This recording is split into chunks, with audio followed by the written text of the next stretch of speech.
소장님 반갑습니다. 아유, 네, 안녕하십니까. 화면으로 많이 뵙습니다. 아유, 네, 네. 이 최근 정말 제일 핫한 듣고 싶은 말씀을 제일 많이 가지고 계신 우리 소장님과 함께 이제 그러면 드라이브를 주행을 시작해 보도록 하겠습니다. 네, 저도 오늘 네. 이렇게 새로운 컨셉으로 만나니까 네, 그래서 굉장히 설레고 기분도 좋은 것 같습니다. 고맙습니다. 네, 네. 뭐 차로 오라고 차 타고 어디 간다고 다 바쁘거든. 이렇게 쓸 수 있는데 멋있습니다. 네. 오늘은 저희가 부동산 얘기하면서 사실 많은 얘기들은 다른 채널들이나 신문을 통해서 저희가 방송 기자할 때 자세한 네. 거는 신문에 맡겨 이러거든요. 네. 저희는 좀 특별한 공간이니까 조금 편하게 얘기를 해볼 거고요. 네, 네. 부동산의 과거, 현재, 미래 이렇게 좀 세 가지 주제를 가지고 하려고 하는데요. 그 전에 네. 저도 이제 안경 있을 때 부동산 프로를 좀 진행하고 해가지고 부동산 전문가분들을 꽤 아는데 네. 부동산 한번 다뤄보자. 우리 김 PD가 그러셔갖고 내가 소개해드릴게 했더니 아니요. 이 소장님을 모셔야 됩니다. 그래서 그래? 잘하시면 뭐 이렇게 그게 잘생기셔서 그런 겁니까? 아유, 아닙니다. 또, 제가 원래 못생긴 사람의 대명사거든요. 그 네. 섭외 1순위로 올라가시고 네네. 소장님 모셨고요. 그러면 지금은 아파트 사이클 연구소. 그렇죠. 네, 부동산 사이클 연구소도 아니고 아파트 사이클 네, 연구소. 저는 사실 아파트만 압니다. 다른 부동산, 뭐 상가라든지 토지 뭐 이런 거는 잘 모릅니다. 야, 최고의 전문가가 잘생겨서 겸손하게까지 해. 지금 어떡할 거야? 겸손한 게 아니고 진짜 모르는 거예요. 네. 아니 그러면 부동산 업계는 어떻게 오셨고 지금 이 연구소는 언제 차리신 거예요? 부동산은 사실 거의 완전 제가 망해가지고 뭘로? 부동산으로? 그냥- 사업? 아니요 네. 그 인생이 약간은 꼬인 케이스죠. 그래서 취직도 잘 안 되고 뭐 거의 막판에는 제가 노점도 좀 했었거든요. 그러면은 이제 거의 갈 때까지 간 거죠. 어려움을 겪어보셨구나. 네, 그렇게 하다가 네. 이제 할 게 없어서 부동산 이제 어쨌든 그 중간에 이제 자격증은 따놨었고, 그래서 부동산을 돈 안 드는 걸 해봐야 되겠다 해서 이제 부동산을 시작을 했고 직원으로 이제 먼저 출발을 했죠. 그러면 그게 부동산 시작하신 게 몇 년 또 언제 얼마나 된 거예요? 정확하게 지금 러플리. 네. 대략 2008, 9년 네. 그 정도쯤에 이제 시작을 했고 그 전에 이제 부동산은 가끔씩 중간 중간에 이제 분양도 처음에 모르는 채 분양을 했었고 그 다음에 이제 그 부동산 공부도 좀 했었고. 이때를 위함이라는 거죠. 그러니까 그 사실은 예를 들면 부동산 학과도 사실은 생긴 지가 오래되지는 않는데 부동산 학과 교수님들도 좀 알지만 뭐 경영 경제라든지 부동산을 전공해가지고 부동산 뭐 시행사 개발사 같은 데 좀 있다가 내가 창업해서 독립했다. 내가 부동산을 좀 안다. 이게 뭔가 좀 스토리인데 좀 어려운 그 생활들을 다 겪으면서 부동산 시장에 오셔서 지금 사실 제가 계시다고 하는 게 아니라 많은 분들이 우리 소장님의 그 말씀과 컨텐츠를 통해서 중심을 잡고 있거든요. 그러니까 사실 저는 그 가장 많은 뭐 인사이트라고 할까요? 그런 거는 분양 시장에 있으면서 분양 현장에 있으면서 얻은 것 같아요. 이제 이론적인 거는 어느 정도 이제 좀 체계화되진 않았지만 부동산에 대한 이론을 어느 정도 조금 가지고 이제 분양 현장에 있으면서 사실 많은 사람들을 만날 수가 있잖아요. 그다음에 어떻게 보면 그 인간의 심리나 이런 것들이 제일 강하게 발현되는 곳이 시장이잖아요. 그렇죠. 뭐 아파트 청약하고 막 그러면 뭐 모델하우스에 사람들 막 몰리고 번호표 받고 이런 게 다 심리잖아요. 사실은 저는 청약보다는 미분양 아파트. 미분양 아파트. 그러니까 분양 현장에 이제 본격적으로 할 때가 아마 2012년 정도부터 분양 시장에 있었던 것 같은데 그때가 이제 서울 수도권의 바닥이었잖아요. 그때 미분양 났던 걸 팔았는데 고객들은 진짜 많이 왔어요. 많이 왔는데 계약들을 안 해요. 그래요? 예. 보기만 해. 그렇죠. 그러니까 분명히 왔다라는 거는 관심이 있어서 네. 예, 그리고 얘기를 해보면 살 생각도 다 있어요. 그런데 상담을 하고 물론 제가 상담을 못해서 그럴 수도 있는데 예, 상담을 하고 예, 아 이렇게 잘 들었다 그러면서 가는 거예요. 가면서 무슨 말을 하냐? 더 떨어질 거니까. 더 떨어질 거니까 지금 가격에서 한 1억 정도 더 할인하면. 근데 그분 제가 볼 때 1억 빠져도 안 살 것 같아. 그죠? 아, 예, 맞아요. 제가 그거를 그때 그죠? 아, 저 사람은 과연 1억 떨어지면 살까? 예, 이런 고민을 했었어요. 그래가지고 맞아요. 네. 제가 왜 사람들은 왜 저렇게 생각을 할까? 그 부분이 너무 궁금했던 거예요. 그러면서 이제 본격적으로 사람의 심리에 대해서 연구를 하고 공부를 하면서 이제 이거를 부동산에 접목하는 그런 공부를 했던 것 같아요. 주식도 마찬가지고요. 결국은 이게 이 인간들이 투자 행위를 하잖아요. 네. 기계가 하는 게 아니기 때문에 사람의 심리가 투자업계도 마찬가지입니다. 뭐 최상의 고수의 투자자들은 결국은 사람의 심리고 멘탈이다 이런 얘기를 하는데요. 역시 중요하구나. 자, 그러면 이제 본업으로 좀 돌아가서 네. 아파트 사이클 연구소 소장님이신데, 그러니까 이 경제는 분명히 사이클이 있어요. 예. 주식도 뭐 그 하워드 막스라고 사이클에 대해서 저희가 좋아하는 그 투자자가 있는데 네. 부동산의 사이클은 특별히 뭐 외국까지 볼 건 없고 한국의 부동산 사이클은 그럼 어떤 좀 주기를 가지고 이렇게 돌아요? 사실 주기라고 하기에는 네. 조금 변수들이 있는 게 아. 옛날에 이제 부동산에 대한 뭐 일종의 사이클론이 좀 어느 정도 유행하듯이 했긴 했거든요. 그게 이제 10년 주기설인데 그러니까 IMF 터지고 그 다음에 금융위기 그렇죠. 터질 때 그 기간이 10년이었잖아요. 네. 그러면서 10년 주기설이 굉장히 유행했다가 이번 이제 문재인 정부 때 폭등하는 동안에 그 10년 주기설이 깨진 거죠. 그러면서 그동안에 10년 주기설을 많이 믿었던 분들이 이제 어떻게 보면 좀 낭패를 당하는 그런 상황들이 벌어졌는데 그 부분의 문제점이 이제 바로 원인 중심으로 접근을 한 게 아니고 그냥 어떤 그 법칙에 의해서 기간 그렇죠. 기간 중심으로 맞아요. 이제 접근을 한 부분이 문제였지 않나 이런 생각을 하고 저는 그 사람 심리를 연구하면서 네. 왜 사람들이 이렇게 행동하고 이 뭐랄까 이렇게 반응을 할까 그 부분에 이제 집중을 하다 보니까 한국 부동산 시장의 특이한 점을 좀 발견을 했어요. 네. 어떤 거예요? 이거를 많은 분들이 인정을 할지 안 할지는 모르겠지만 저는 우리나라 부동산 시장을 투기 시장으로 구분을 짓거든요. 뭐 투기라는 말이 불편하시자면 상당히 투기적인, 네, 그죠? 그렇죠. 네, 투기적 네, 요소가 많은 그런 시장이다. 네. 그러니까 사람들이 반응하는 거는 거의 투기 시장에 가깝게 반응을 하더라. 그러니까 제가 가끔씩 이제 그 비유를 드는 게 사재기 현상 있잖아요. 그렇죠.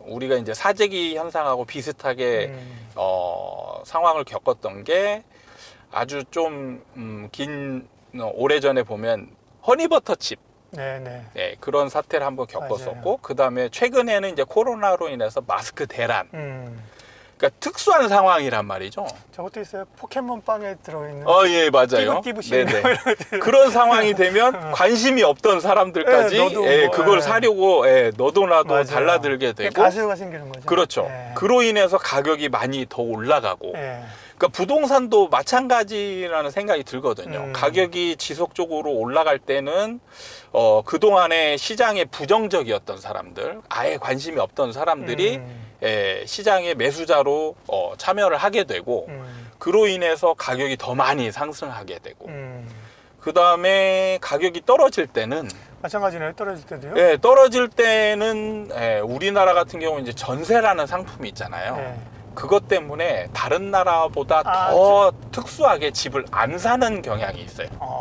그렇군요. 그러네요. 완충되는 게 아니라 일단은 전세라는 곳으로 좀 피신을 하는 거죠. 피해갈 수 있는 단계가 있으니까. 그게 월등히 유리하거든요. 그러니까 그게 집값 하락에 브레이크를 못 주는구나. 네네. 그래서 집값이 떨어지는데 이 정도 가격이 싸다 싶으면 집을 사야 되는데 집을 안 사는 거예요. 네. 그거를 제가 이제 분양시장에 있으면서 극도로 겪으면서 이게 이제 사람들의 심리가 과열되는 쪽으로, 그러니까 과열될 때는 정말 과열되고 침체될 때도 이거를 극도로 침체되는 네. 그러한 상황들을 겪으면서 이게 계속 반복되는구나. 이런 것들을 이제 사회 현상을 발견하고, 그 다음에 이게 왜 이렇게 이제 현상이 일어나는가를 연구를 통해서 이제 어느 정도 증명을 한 것이죠. 우리가 한국에 살잖아요. 다이나믹 코리아에 살다 보니까 주식시장도 마찬가지예요. 이게 굉장히 사람들이 좋게 얘기하면 되게 액티브해요, 그죠? 네네. 액티브하게 반응하고, 일본 같은 경우도 일본 정치가 희망이었다는 게 젊은이들이 누가 이래도 그래, 저가 뭐래, 관심이 없다는 거잖아요. 네네. 우리는 뭐 정책 하나만, 뭐 부동산 정책도 마찬가지일걸요. 나오면은 그 정말 전 국민이 관심이 있잖아요, 그죠? 네. 막 얘기를 하고 이 뜨거운 열정 때문에 가격 변동성이 어느 시장이든 간에 한국이 그게 부동산이든 주식이든 가상화폐든 이게 더 큰 것 같네요. 그러니까 제가 일본하고 또 비교하면서 또 생각을 해봤던 게 네. 일본은 그럼 왜 투기적인 현상들이 안 일어날까? 그런 걸 봤을 때 이게 경험적인 측면이 저는 중요하다라고 생각을 하거든요. 그러니까 일본 같은 경우는 한번 굉장한 폭등을 한번 겪었잖아요. 폭등 이후에 사실 이렇다 할 반등 한번 없이 그냥 주구장창 하락을 L자형으로 계속 기는 거죠. 계속 겪고 있잖아요. 그러니까 이게 경험적으로 오히려 사실 부동산이라는 게 안 좋은 경험이 있었고, 그 다음에 우리나라 같은 경우는 거의 60년대 이후에 계속 주기적으로 폭등, 폭락을 여러 번 겪었죠. 그러니까 이제 국민들이 부동산은 상승할 때는 굉장히 많이 상승한다라는 거를 경험적으로 인지하면서 이제 투기적 성향이 갖춰진 측면이 강하다라고 생각이 드는데, 지금 중국이 또 그렇게 되고 있어요.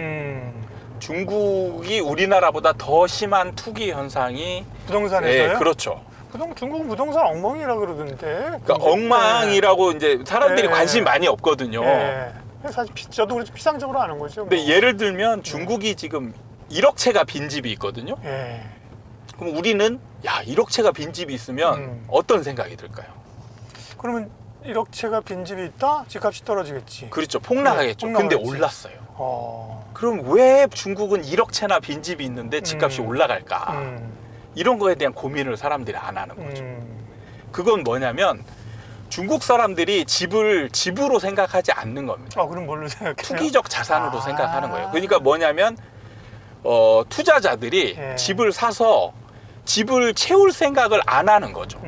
그냥 가지고만 있으면 되는 거예요. 있고 필요하면 열채 샀다가 또 필요 없으면 다 팔아버리고. 그렇죠. 가지고 있으면은 그냥 집값이 올라가니까 굳이 임대를 어렵게 맞출 필요가 없는 거죠. 그냥 가지고 금을 가지고 있듯이 그냥 집도 보유하고 있는 거예요. 그래서 1억 채나 되는 빈집이 있음에도 불구하고 집값이 올라갈 수 있는 그러한 사회적 형태가 지금 갖춰져 있다라는 거죠. 뭐 솔직한 얘기로 뭐 중국까지는 별로 마음이 안 쓰이고 그러면 사실은 소장님, 제가 죄송하지만 그 책 쓰신 것도 한번 못 읽어봤는데 이제 가서 읽어볼 거예요. 그래서 이게 아까처럼 명확하시잖아요. 그러니까 아파트 사이클 연구소. 이 소장님 뭘 하시려고 하는지 사람들이 딱 아니까. 그러면 그 사이클이라는 거에 대해서 한 가지로 요점 정리를 한다면 결국은 사람의 심리를 읽어서 사람들이 모두 흥분했을 때는 팔고 사람들이 공포감에 있을 때가 사면 되는 겁니까? 사실 원칙은 맞아요. 근데 그 부분에 있어서 조금 제가 그 부분을 가지고 처음에 접근을 했을 때 어려운 점이 뭐였냐면, 사람들이 환희에 차 있을 때 계속 올라간다라고 할 때 과연 파는 게 맞는가? 그리고 그러면은 만약에 내가 팔았을 때 더 많이 올라가면 더 가죠. 예를 들었을 때 2배 정도 올랐는데 뭐 2배 정도 올랐는데 팔았어요. 그러면은 굉장히 많이 오른 거잖아요. 많이 오른 거죠. 그런데 나중에 봤더니 3배, 4배 오르더라. 그럼 이게 과연 잘한 것이냐? 그리고 좀 많이 떨어졌어요. 뭐 한 20% 30% 많이 떨어졌는데 그때 샀더니 더 많이 떨어지더라. 근데 그러니까 이게 바닥이랑 고점을 어떻게 맞춰요? 못 맞추죠. 그렇죠. 그렇게 네. 접근을 했는데 네. 제가 그 부분에 집중을 해서 부동산을 연구를 했습니다. 예. 그래서 바닥을 알 수 있으면 좋지 않을까. 그리고 고점을 알 수 있으면 정말 좋지 않을까. 그러면 좋죠. 그래서 그 부분에 대해서 연구를 했는데 우리나라 부동산은 알 수가 있습니다. 야, 오늘 꿀팁인데? 야, 고점과 저점을 알 수 있는 시그널들이 있다. 네. 네네. 그게 이제 바닥부터 설명을 하면 바닥에서 사람들이 알 수 없는 거는 뭐냐면 네. 사람들의 심리가 더 떨어지는 쪽으로 집중되어 있거든요. 그렇죠. 그래서 그 분위기를 보자면은 올라갈 것 같지가 않은 거예요. 그래서 대응이 어려운 거거든요. 지금이 그렇잖아요. 네. 그러니까 더 떨어질 것 같고 더 떨어질 것 같고 사면 안 될 것 같고 내가 사려고 하면 주변 사람들이 다 말리고 그렇죠. 예, 그러니까 사는 기회를 많이 놓치게 되는데 예, 그러면은 도대체 뭐 때문에 올라갈까? 뭐 때문에 올라갈까? 이 부분을 굉장히 연구하고 고민을 했는데 네. 바로 우리나라의 전세라는 제도 때문에 예, 저절로 올라가더라고요. 그래요? 그러니까 신기한 거죠, 진짜로. 아까는 이제 전세가 이제 완충지대를 하면서 집값이 떨어질 때 하락방을 못했다 그랬는데 지금은 네. 집값이 떨어졌다가 바닥에서 올라갈 때 그거를 또 작용을 해주는 게 전세다. 네, 맞아요. 그러니까 떨어질 때 사람들이 집값이 떨어지게 되면 월등하게 포지션이 임차, 특히 전세 쪽이 유리하거든요. 그렇죠. 네. 그러니까 떨어질 때 사람들이 전세 쪽으로 점점 몰리게 돼요. 그러면서 전세값이 그럼 오르는 건가요? 바로 올라가진 않습니다. 네. 나중에 이제 어느 정도 처음에 떨어질 땐 지금처럼 같이 매매가도 떨어지고 전세가도 떨어지는데 전세가 먼저 멈춰요. 이제 수요가 이제 전세 쪽으로 몰리게 되고 빙고. 투자자들이 공급을 이제 투자를 안 하잖아요. 그러다 보니까 전세 공급은 줄어들고 수요는 몰리니까 이제 떨어지던 게 이제 수요가 늘어나면서 멈추겠죠. 근데 문제는 이게 계약 단위가 2년마다 갱신이 그렇죠. 되는 거니까 맞아요. 바로바로 즉각적으로 반응하는 게 아니고 예. 약간씩 텀을 두고 반응을 하는 거죠.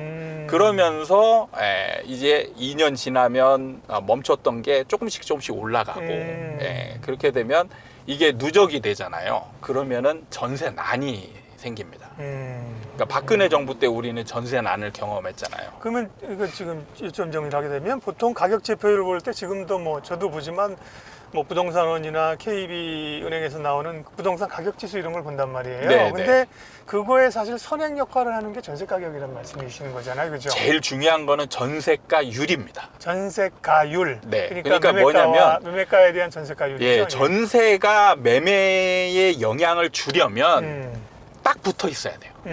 붙어 있어야 영향을 주지 지금처럼 이렇게 매매가와 전세가가 벌어져 있잖아요. 떨어져 있으면 전세가가 여기서 올라간다 하더라도 매매가에 영향을 주지 못해요. 그러니까 붙어 있어야 돼요. 그러니까 이게 떨어지는 동안에 자동적으로 전세가율이 올라가게 돼요. 올라가면서 붙는구나. 그렇죠. 예. 붙으면서 이제 그때의 전세가가 올라가게 되면 네. 자동적으로 매매가가 올라가게 됩니다. 그게 이제 부동산의 바닥이라는 거죠. 그렇죠. 예. 그럼 그 전세 조금 전에 말씀하신 것 전세 대란이 일어날 때면 늦은 거예요? 그때면 그때는 아니요, 되는 거예요? 충분히 돼요? 안 늦어요? 대응이 충분히 됩니다. 왜냐하면 네.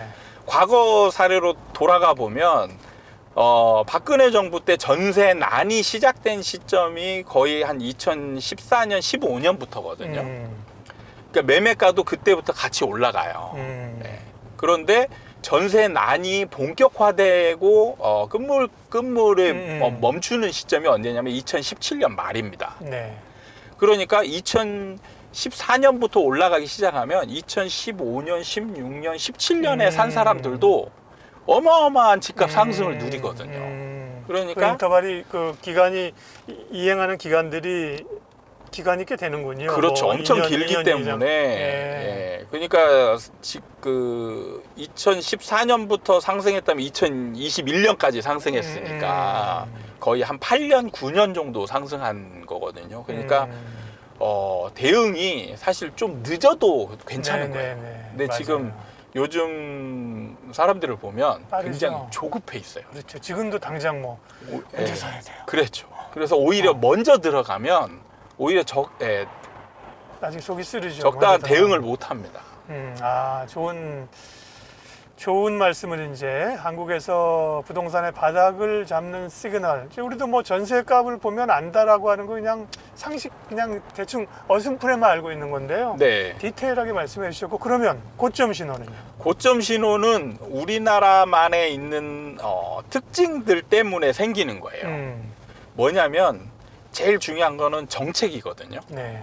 다른 나라는 가격이 올라갈 때 우리나라처럼 막 어떻게 보면 정말 너무하다 싶을 정도로 정책을 누르는 정책을 쓰지 않거든요. 시장의 상당 부분 맡기겠죠. 그죠? 네, 근데 우리나라 같은 경우는 정책을 생각보다 과하게 씁니다. 네. 그걸로 인해서 이제 시장은 계속 상승은 하는데 시장의 에너지가 소멸돼요. 조금씩. 그러니까 제가 이거를 복싱으로 이제 비유를 많이 하는데 복싱에서 이제 규제가 잽에 비유를 하는 거예요. 잽을 계속 상대방한테 던지면 상대방이 바로 다운되는 건 아니죠. 잠펀치에 먹는다고. 그렇죠. 이게 이제 그 일종의 그 라운딩이 계속되면 누적되는 거죠. 예, 데미지가 누적이 돼서 어느 정도 그로키 상태가 되는 거죠. 네. 그러니까 우리나라는 시장이 상승할 때 정부가 규제 정책을 계속 쓰면 폭등 이후에는 거의 시장 상태가 그로키 상태가 되는 거예요. 예. 근데 그로키 상태가 됐다라고 해서 바로 떨어지는 게 아닙니다. 왜냐면 복싱에서도 잽을 계속 날리는데 크리니트가 한 방이 없으면 버티죠, 계속. 그냥 계속 버티면서 판정으로 끝나는 거예요. 그렇죠. 그러니까 시장도 마찬가지예요. 그로키 상태가 됐지만 그 크리니트 트리거 역할이 없으면 시장은 계속 상승 쪽으로 방향이 진행이 되는 거예요. 그렇게 해서 일단은 정책으로 인해서 시장의 그로키 상태를 만들어 놓고 제일 중요한 게 우리나라의 그 과도한 사람들의 심리 상태. 그게 뭐냐면 호가 갭을 굉장히 크게 올려버립니다. 매도자들이 어느 정도 상승을 계속 반복하잖아요. 네네. 그러면은 예를 들어서 최근에 거래된 게 10억이다. 그럼 이제 매물을 상승장 끝 무렵에는 한 15억 정도로 다 같이 올려버려요. 그럼 문제가 뭐냐? 시장에서 그로키 상태, 매수 여력이 없는 사람들만 남아있는데 그 사람들이 사려고 몇 사람이 가려고 하는데 호가가 높으면 10억이면 사겠는데 전부 다 15억이에요. 11억만 돼도 한번 트라이 그렇죠. 해보겠는데 15억. 네. 그렇게 호가가 크면 거래 체결이 안 되는 거예요. 그렇죠. 그런 상황이 이제 폭등 이후에 벌어지면 멈추게 됩니다. 시장 분위기에 단절이 생기는 거죠. 그러면 제가 이제 여기 하려고 했는데 고점 신호는 잽이 정책으로 계속 규제, 지금 그랬잖아요. 지금 이제 우리가 사실은 말씀하신 사이클에 대해서 이해하기 쉬운 게 그게 지금 다 겪고 있는 거라. 그렇죠. 지금 이거예요. 옛날에 뭐 2008년이 아니라 그죠? 네. 지금 계속 정부가 부동산을 잡으려고 규제를 계속 잽을 맞다가 전쟁이 일어나고 물가가 오르면서 금리가 오르면서 사실은 훅을 한 방 제가 볼 때 그죠? 잽이 아니라 훅을 한 방, 훅이나 아까 뭐 결정타? 한 방 맞은 걸로 생각해서 그건가 싶었는데 지금 좀 더 디테일하는 거는 그 올라갈 때의 그 호가 공백이 크게 벌어지는 그게 시그널이 되는 건가요? 그렇죠. 그러니까 만약에 예를 들어서 우크라이나 전쟁이 없었고 금리 인상이 없었으면 그러면 잽을 계속 맞았겠네. 그러면 시장이 하락하지 않느냐? 하락해요. 그러니까. 왜냐하면 저절로 저절로 시장이 그러니까 이런 거는 저절로 되는 거예요. 그렇죠. 누가 인위적으로 만드는 게 아니고 시장 참여자들에 의해서 과도한 그러니까 참여자들은 이제 특히 집을 가진 사람들은 상승이 계속되면 욕심이 생기거든요. 만약에 10억인데 11억에 판 사람이 팔고 났는데 15억이 됐어요. 그러면 아마 죽을 것 같을 거예요. 그러니까 그런 그렇죠. 행위를 안 하게 되는 거예요. 네. 누구나 똑같이 15억에 팔고자 노력하게 되는 거예요. 그런 행위가 저절로 일어나는 거죠. 그로 인해서 시장에 단절이 생기는 겁니다. 그러니까 지금 같은 경우 예를 들면 규제가 지금 완화되는 막 정책들이 나오잖아요. 그럼 제가 이거는 상승으로 연결될 수 없습니다라고 얘기를 해요. 그게 뭐냐면 아직도 매도자들의 상승 기대 심리가 남아 있거든요.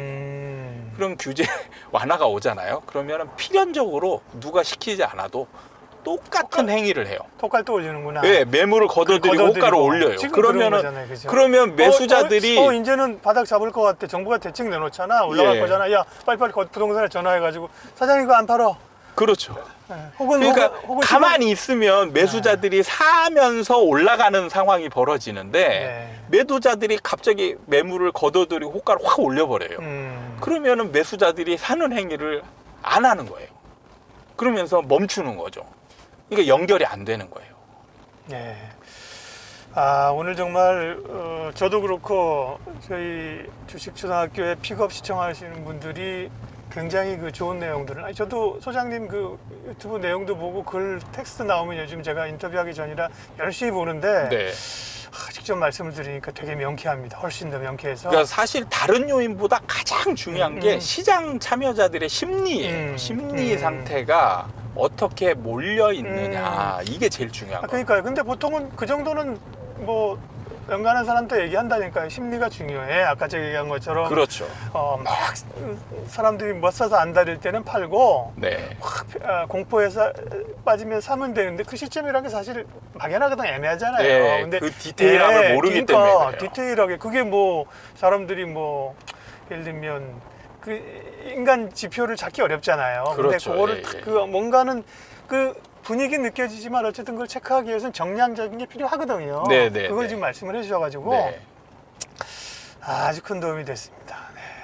네. 예, 소장님 그럼 궁금한 게 이 사이클이라고 하는 게 있고 부동산 집값도 올랐다 떨어졌다 하는데 저희가 네. 지금 이제 여기가 흑석동이잖아요. 네. 여기 넘어가면 이제 반포 쪽으로 나오는데 아, 강남 뭐 요번에도 이제 규제 정부가 그 규제적 다 풀면서 강남 3구랑 용산이랑 남겨놨잖아요. 네, 그죠? 네. 그러면 뭐 용산 핫한 곳이고 강남 네. 3구 혹은 뭐 학군이 높은 목동 뭐 네. 이런 데는 예, 예. 사이클을 좀 피해 갑니까? 아니면 뭐 피해 갑니까? 아, 이 부분에 있어서는 네. 많은 분들이 이제 착각을 하는 게, 네. 이게 이제 왜 이런 현상이 생겼는지를 좀 이해하면 좋은데, 네. 그러니까 올라갈 때 상승장에서 이제 더 많이 올라가고 예. 이렇게 되니까 사람들이 입지론이 이제 중요하다 음. 이렇게 하면서 이게 이제 확대 해석이 되는 거죠. 음. 예, 상승장에서 많이 올라가고 사람들이 선호하니까 누구나 선호하는 집은 그러면 안 떨어질 안 떨어질 것이다. 거야. 이렇게 이제 연결을 시키는 것이죠. 음. 근데 문제는 실제로 누구나 좋아하는 강남 집들도 다 떨어졌어요. 그리고 실제로 최근에도 이제 좀 버티고는 있지만 IMF 때나 예. 리먼 때도 보니까 강남도 많이 떨어졌더라고요. 그렇죠. 근데 심리적으로는 왠지 말씀하신 것처럼 안 떨어지거나 덜 떨어질 것 같아. 네. 그러니까 지금 뭐냐면 강남은 매도자들이 다른 지역보다 더 많이 버티고 있어요. 아, 그러니까 지금 거래가 아예 안 일어나는 아파트들 같은 경우는 실거래가가 지금 떨어진 거래가 없거든요. 그러면 안 떨어진 게 되는 거죠. 지금 그렇겠네요. 지표상으로는. 거래 체결된 걸 가지고 하니까. 네, 그러면은 사람들이 이제 강남은 안 떨어진다 이렇게 생각하는 거예요. 그 부분은 착각인 거예요. 왜냐하면 지금 그런 데들이 거래가 안 일어나는 건 뭐냐면 매수자들이 지금 집을 아예 안 사고 있거든요. 아직 안 사죠. 예, 안 사는데 그나마 다른 아파트보다 지금 버팀 현상이 강한 것 뿐이에요. 근데 문제는 시장의 주도권이라는 게 중요한 거거든요. 이제 강남이 좋았던 거는 강남에서 호가를 올려놓고 버티면 상승장에서 그 매수자들이 쫓아가서 샀단 말이에요. 그러니까 호가를 먹어가면서 사는 거죠. 그죠? 그러니까 신고가들이 터지면서 막 폭등을 하고 하는데 그거는 매도자 우위의 시장이기 때문에 그런 행위가 효과가 되는 거예요. 근데 지금 하락장으로 가면 매수자 우위의 시장으로 변하는 거죠. 그러니까 매수자들이 힘이 실린다는 얘기는 뭐냐면 매수자들이 안 사도 되는 거예요. 그렇죠. 예, 네. 매수자들이 원하는 가격이 올 때까지 예, 기다리는 매수자들은 기다릴 수 있는 힘을 이제 얻는 거죠. 그러니까 강남이 지금 많이 버티고 있어도 안 사면 되는 거예요. 그러니까 매수자들은 지금 안 사고 있거든요. 그렇게 되면 이제 나중에 시간이 지나면 어떻게 되느냐? 매도자들 중에 이탈자가 생기는 그렇죠. 거예요. 네. 예, 이탈자가 생기면 이제 이런 거래들이 어떻게 되냐면 한 30% 떨어진 급락 거래들이 생기는 거예요. 예. 그러니까 처음에 10% 20% 내놔봤자 매수자들이 아예 안 삽니다. 왜냐하면 예. 주변이 다 30% 이렇게 떨어졌으니까. 그러면은 결국에는 팔아야 되는 사람은 꼭 팔아야 되는 사람 같은 경우는 급매물로 내놓을 수밖에 없는 그렇죠. 거죠. 그러면 이제 급락 거래가 생기는 거예요. 네. 그러니까 시간차만 존재할 뿐이지 안 떨어지는 건 아니다. 강남이나 혹은 입지가 좋은 곳이라고 해서 안 떨어진다는 거는 안 떨어질 것 같이 보이는 거는 착시다. 그렇죠. 정리하고요. 네.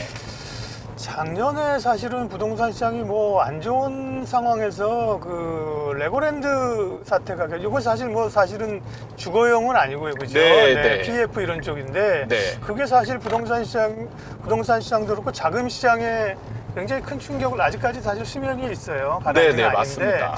그러면서 결국은 뭐 거기에 돈된 금융사들도 그렇지만 이 건설사들이 굉장히 어려워지고 그러면 또 부동산 시장에 충격이 있는 것 아니냐 이런 시각도 있는데 부동산 시장 분위기는 어때요, 관련해서? 지금 영향이 없을 수가 없는 게 네. 레고랜드 사태가 벌어지기 전에 이제 금리가 이제 먼저 많이 그렇죠. 올랐잖아요. 그러면서 PF 금리도 올라가고 네. 그러면서 부동산들이 약간은 취약한 어떤 그러니까 에너지가 좀 충만하지 않고 취약한 상태로 있는 상태에서 레고랜드 사태가 비가 딱 많이 터진 거예요. 와가지고 좀 축대가 이제 예. 물을 머금고 있는 그런 상태에서 그렇죠. 그죠? 그러니까 이게 파급 효과가 굉장히 큰 겁니다. 만약에 건설사들이 이런 취약한 상태가 아니었다라면 레고랜드 사태는 그냥 버틸 수 있는데 그냥 그 지역의 강원도의 어떤 특수한 부동산의 문제로만 끝났을 거예요. 근데 이게 시장 전반에 취약한 상태가 되다 보니까 지금 파급 효과가 굉장히 커지고 있는 중이죠. 그래서 지금 건설사들이 지금 굉장히 좀 위험한 상황들에 처한 회사들이 많은 걸로 알고 있습니다. 네. 근데 이런 게 이제 지금 부동산, 아파트 시장에도 영향을 줄 수밖에 없죠. 그렇죠. 왜냐하면 네. 우리나라 건설사들이 뭐 꼭 예를 들면 SOC만 하는 게 아니잖아요. 그렇죠. 웬만한 예. 회사들은 뭐 건설도 하고 아파트도 주택 시공도 하니까 네. 영향이 있을 수도 있는 거고. 그러니까 이게 뭐냐면 심리에 영향을 주는 거예요. 그렇겠네요. 그러니까 심리가 지금 하락장이잖아요. 네. 그러면 아파트를 짓는 건설사들이 위험하다. 그러면은 청약을 받는 사람이 이런 경우 내가 청약을 받았는데 3년 동안 저 집을 짓는 건설사가 안전할까? 그렇죠. 이런 느낌도 드는 거죠. 그러니까 청약 경쟁률이 조금만 떨어져도 이건 뭐 미분양 나면서 저 회사 부도 나는 거 아니야? 이런 걱정으로 연결이 되면서 사람들이 청약 시장을 더 참여를 안 하게 되는 거죠. 중소형 건설사들은 더 그렇죠. 그렇죠. 그러니까. 그러면서 이제 미분양, 미계약분이나 미분양이 늘어날 수 있는 그런 환경으로 연결이 되는 거죠. 네. 예, 오늘 예민수의 픽업 아파트 사이클 연구소 이현철 소장님 만나고 여의도에서 출발을 해서 반포로 왔습니다. 이제 부동산의 현재를 좀 얘기할 텐데 네. 일단 강남 왔으니까 네. 강남은 집값이 왜 이렇게 교통이 좋나? 학군이 좋나? 네. 왜 이렇게 강남이 우리나라 강남이 언제부터 이렇게 비싸진 거예요? 그러게요. 저는 사실 어떻게 보면 너무 이제 뭐 역세권, 학군, 스세권 요즘 이렇게 막 분석을 많이 하는데 스타벅스는 데가 스세권이라면서요. 그러니까 약간 우연적인 측면도 많이 있는 거예요. 강남이 한번 이제 먼저 뜨고 올라가면서 이제 잘 사는 사람들이 몰리게 되고 맞아요. 그렇게 되면 약간 로망이 생기죠. 근데 좋은 집도 짓고 아까처럼 뭐 비싼 옷가라도 폭폭 사고 올라가고 그죠? 그렇죠. 그러면서 이제 사람들이 그런 지역은 이제 자리가 좀 안 좋은 지역도 같이 올라가는 거예요. 그러게요. 이 강남이 그것도 어떻게 보면 지금 저도 강북 삽니다만 이렇게 강북이나 이런 지역은 기존의 택지들은 다 이렇게 뭐 언덕 있고 사실은 뭐 산도 있고 우리가 지형이 그렇잖아요. 네. 대규모 택지들이 없었는데 여기 저런 아까 뭐 압구정동이 예를 들면 대표적인 거잖아요. 네. 압구정 반포 네. 이런데 그냥 쫙 그죠? 네. 그 엄청난 택지에다가 지으면서 아파트 붐을 어떻게 보면 아파트 붐이라고 하는 게 일어난 게 뭐 압구정 현대인가요? 뭐 이런 데 아닌가요? 압구정 이런 데? 그렇죠. 그렇죠. 네, 네. 그때부터 이제 부동산이 우리나라 시장에서 또 애증의 혹은 그 부의 상징이 된 거고요. 자, 부동산의 현재인데 일단은 지금 집값이 부동산 가격이 떨어지기 시작했습니다. 네. 그러면 지금 지나고 보면 그러면 아까 말씀하신 이런 징후라 봤을 때 고점은 언제로 작년 언제가 고점이었다고 봐야 되는 거예요? 뭐 아파트로만 쉽게 생각하게 되면 21년 여름에서 가을 정도. 22년이 아니고요? 예, 21년. 예. 그러니까 이제 21년 가을부터는 네. 일단 이제 정체기로 들어가거든요. 예, 정체기로 들어가면서 물론 이제 그때 신고가가 터진 것들도 또 있습니다. 예, 근데 문제는 그때 또 하락 거래들도 또 일어나거든요. 예. 야, 그럼 2022년에 작년에 만약에 집을 사신 분이 있다면 정말 잘한 선택이 아니네, 그죠? 그렇죠. 그러니까 지금 벌써 물려 있는 상황. 2021년 가을부터 이제 물론 지나고 알 수 있는 거겠으면 고점을 깠다고 내려온다고 하면 네. 고점에서의 어쨌든 정책이었다가 탄력이 붙은 거는 그러면 작년 이제 여름 지나면서부터 탄력이 붙은 그렇죠. 거죠. 작년 그죠? 여름 지나면서 이제 네. 그 하락 탄력이? 뭐 어떻게 보면 정권 수립 정권이 바뀌면서 네. 이제 금리 인상이 본격화되거든요. 맞아요. 금리도 올랐고. 네, 그게 이제 시장이 하락장으로 서서히 넘어가고 있는 상황에서 금리 인상이라는 이제 2차 요인이라고 제가 표현을 하는데 네. 강력한 2차 요인이 발생을 하면서 이제 하락장을 좀 가속화시킨 그런 상황으로 연결이 되고 있습니다. 그러면 말씀하신 재작년 2021년 가을쯤에서 고점을 찍었다고 내려오게 되면 지금까지 그냥 아파트 기준으로 네. 뭐 전국 아파트 정도 기준으로 해서 고점에서의 하락률이 지금은 평균적으로 얼마나 되는 겁니까? 지금 지수로는 그렇게 많이는 느껴지지 않는데 체감적으로 봤을 때는 사람들이 느끼는 정도는 한 20에서 30% 정도. 아, 그러게요. 지금 지표로 보는 거는 그렇게 표가 안 나던데. 예, 그게 이제 이 지표라는 게 예. 가격 지수라는 게 일종의 안분 개념이 있거든요. 안분 개념이란 뭐예요? 그러니까 예를 들면 만약에 1000세대 아파트가 있는데 10억이었어요. 네. 이게 하나 거래가 8억이 되었습니다. 네. 그럼 우리는 이 아파트 전체가 8억이 된 걸로 인식을 하는 거죠. 그렇죠. 근데 지수로 따지면 네. 사실 이게 2억 빠진 거거든요. 그러면 이 시가총액 전체에서 2억 빠진 걸로 계산을 하는 거죠.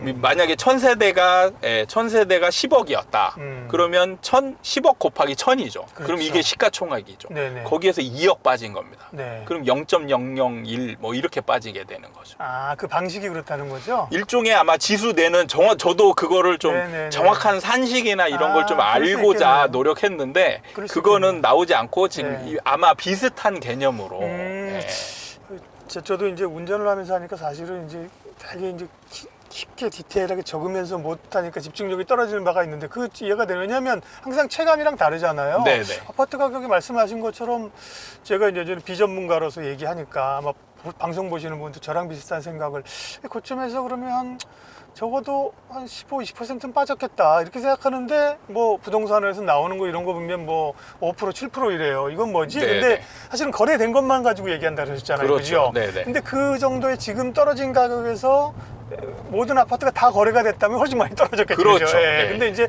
거래가 떨어진 것만 계산을 반영을 하다 보니까 그게 들떨어진 것처럼 체감을 느낀다. 그러니까 또 부동산 원에서 그 산정하는 방식과 KB 지수에서 산정하는 또 다르고. 방식이 또 다르거든요. 그러니까 그러니까 부동산원 같은 경우는 실거래가를 좀 더 많이 반영하는 추세고요.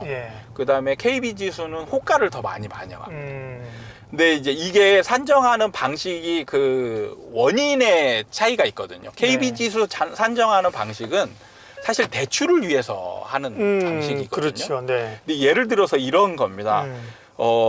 만약에 4억에 분양을 했는데 아파트가 피가 막 붙어서 붙어가지고 8억 정도의 호가가 형성이 되어 있어요. 네, 좀 그리고 주변에 하지만, 아파트들이 다 거의 2배 올랐어요. 근데 이 분양의 4억에 한 아파트가 거래가 한 건도 없었습니다.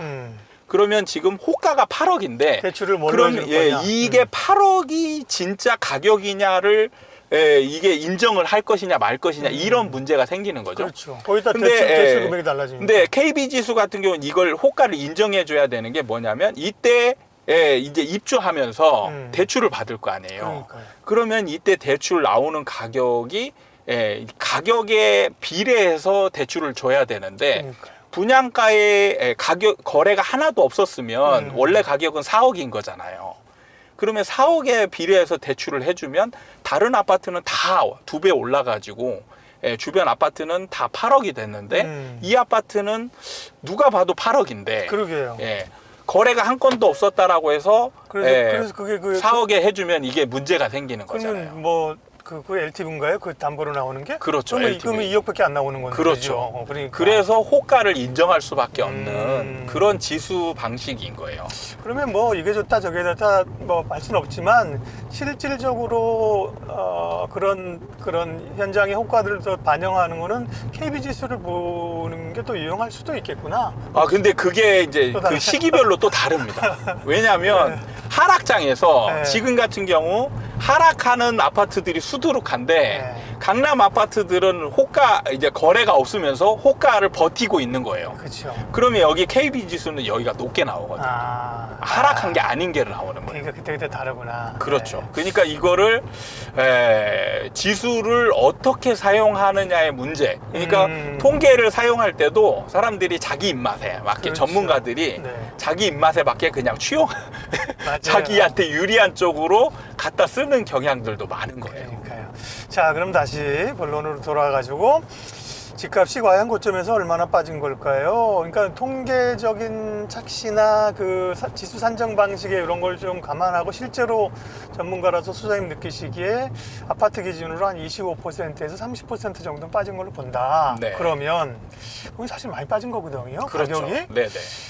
근데 더 빠질 수 있다라는 거죠? 네, 맞습니다. 얼마나 더 빠질까요? 평균적으로 제가 한 40% 정도 빠진다라고 말씀을 드리거든요. 네. 그러니까 지금 좀 많이 빠진 거는 만약에 예를 들어서 지금 30% 정도 빠졌다. 그럼 이런 거는 60% 정도 빠질 수도 있는 거예요. 40%라면서요? 그러니까 평균치가 40%면 많이 빠지는 건 60% 빠질 수도 있고 덜 빠지는 거는 20% 빠질 수도 있는 거죠. 그러니까 지금 만약에 30% 빠졌다. 그럼 이게 40%에서 멈추는 게 아니고 더 많이 빠질 수도 있다라는 거죠. 그래서 이게 이제 어떤 과정을 거치냐면 사실 중간에 반등이라는 게 한 번 정도 나타납니다. 그래서 다시 올라갔다 빠지기 때문에 그러니까 반등에 착시하면 안 되겠네요. 그렇죠. 그러니까 하락장에서 사실 반등이 나온다고 해서 주식도 마찬가지예요. 하락이 저희가 유명한 게 주가는 직선이 아니다. 올라갈 때도 이렇게 안 가요. 꺾으면서 이렇게 조정받고 올라가고 떨어질 때도 마찬가지예요. 이렇게 안 떨어져요. 올랐다 떨어졌다 결국은 이제 저점을 낮춰가는 거거든요. 그렇죠. 부동산도 똑같습니다. 부동산도 올라갈 때 주구장창 올라가는 게 아니고 약간씩 조정들이 있습니다. 그리고 떨어질 때도 약간씩 반등들이 약간씩 있어요. 그러면 사실은 뭐 듣는 분들은 따라서는 불편할 수가 있어요.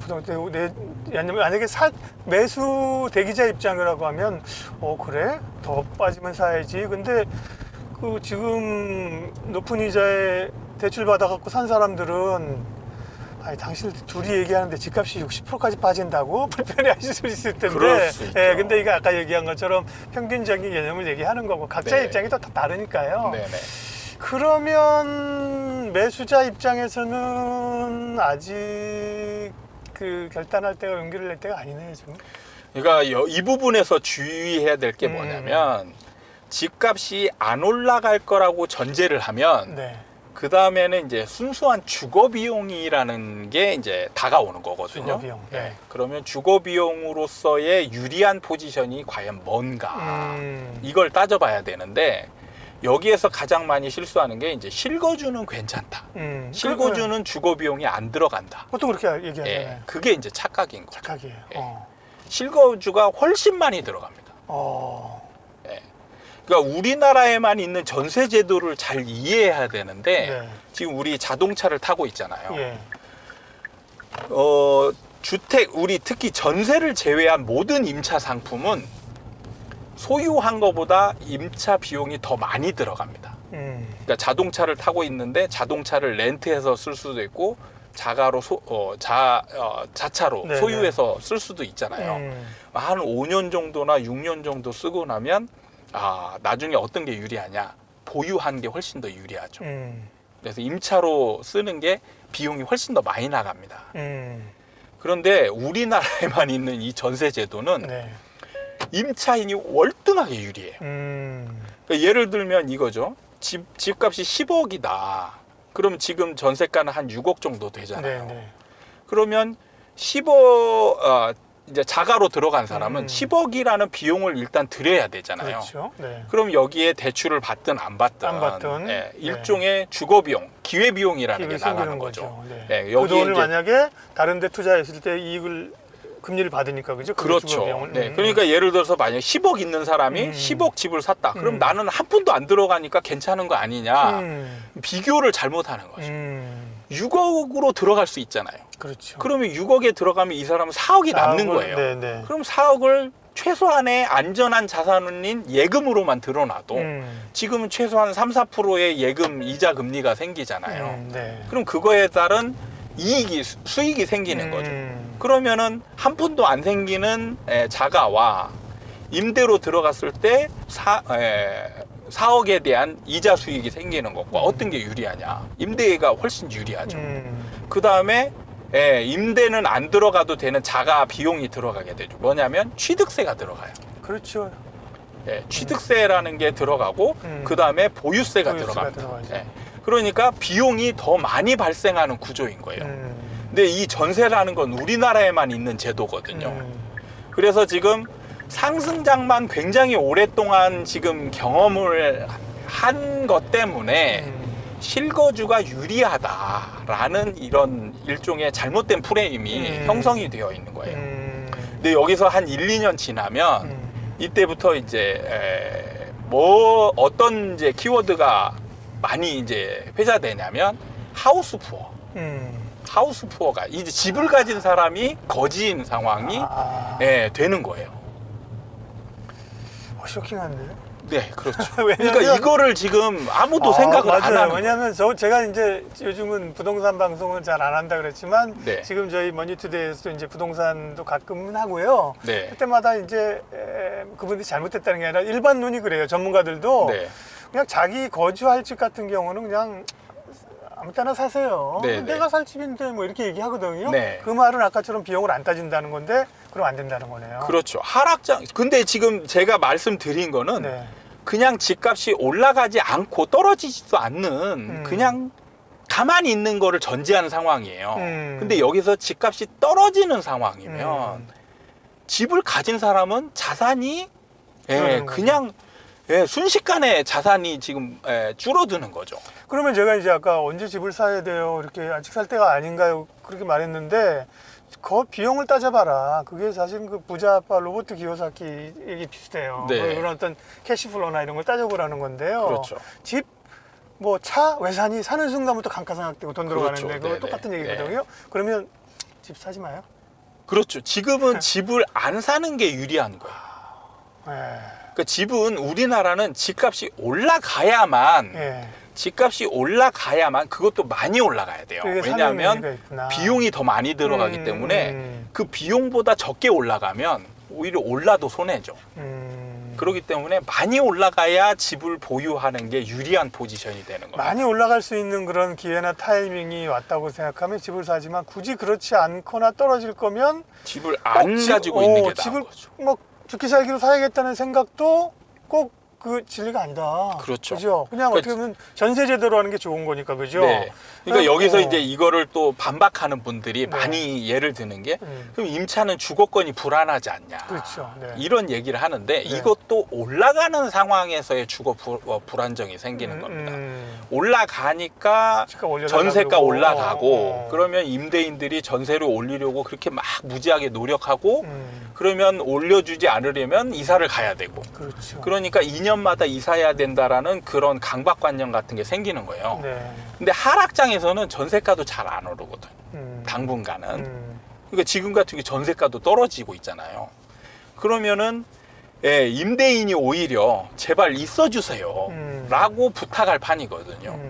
그러니까 주거 불안정이 오히려 자가인 사람이 오히려 주거 불안정이 생기는 거지. 근데 그거는 시기적으로 사이클로 보면은 뭐 2년, 3년, 더 길게 봐 3년, 5년이 있을 수 있지만 더 길게 보게 되면 결국은 보유자가 더 안정적인 거 아니에요? 그러니까 뭐냐면 하락장에서는 임차가 유리하고요. 예. 상승장에서는 자가가 유리한 거죠. 그러니까 이제 공부를 통해서 이게 어느 정도 하락할 건지 대략적인 기간을 산정하고 그래서 제가 미리 하락 기간을 미리 말씀을 드려요. 그게 제가 5년 정도 하락할 거다 이렇게 말씀을 드려요. 보통 사이클이 한번 타면 이제. 네, 맞습니다. 그래서 5년 정도 하락하고 그 다음에 옆으로 기는 구간, 그게 1, 2년 정도. 그럼 이 구간 정도까지는 집을 안 사도 되는 구간인 거죠. 그러면은 시간이 넉넉합니다. 그러니까 전세를 3바퀴 정도는 돌려도 될 수 있는 시간이. 그게 좋아요. 좀 많이 급하거든요. 네. 왜냐면 최근 몇 년 동안 집값 올라서 정말 손가락 빨고 속 시절했던 분들은 야 기회다. 그렇죠. 사야 된다. 네네. 근데 사실은 뭐 손에 10억 쥐고 있는 사람 있습니까? 대부분 없죠. 네네. 자기 집 뭐 전세 들어가 있거나 이렇잖아요.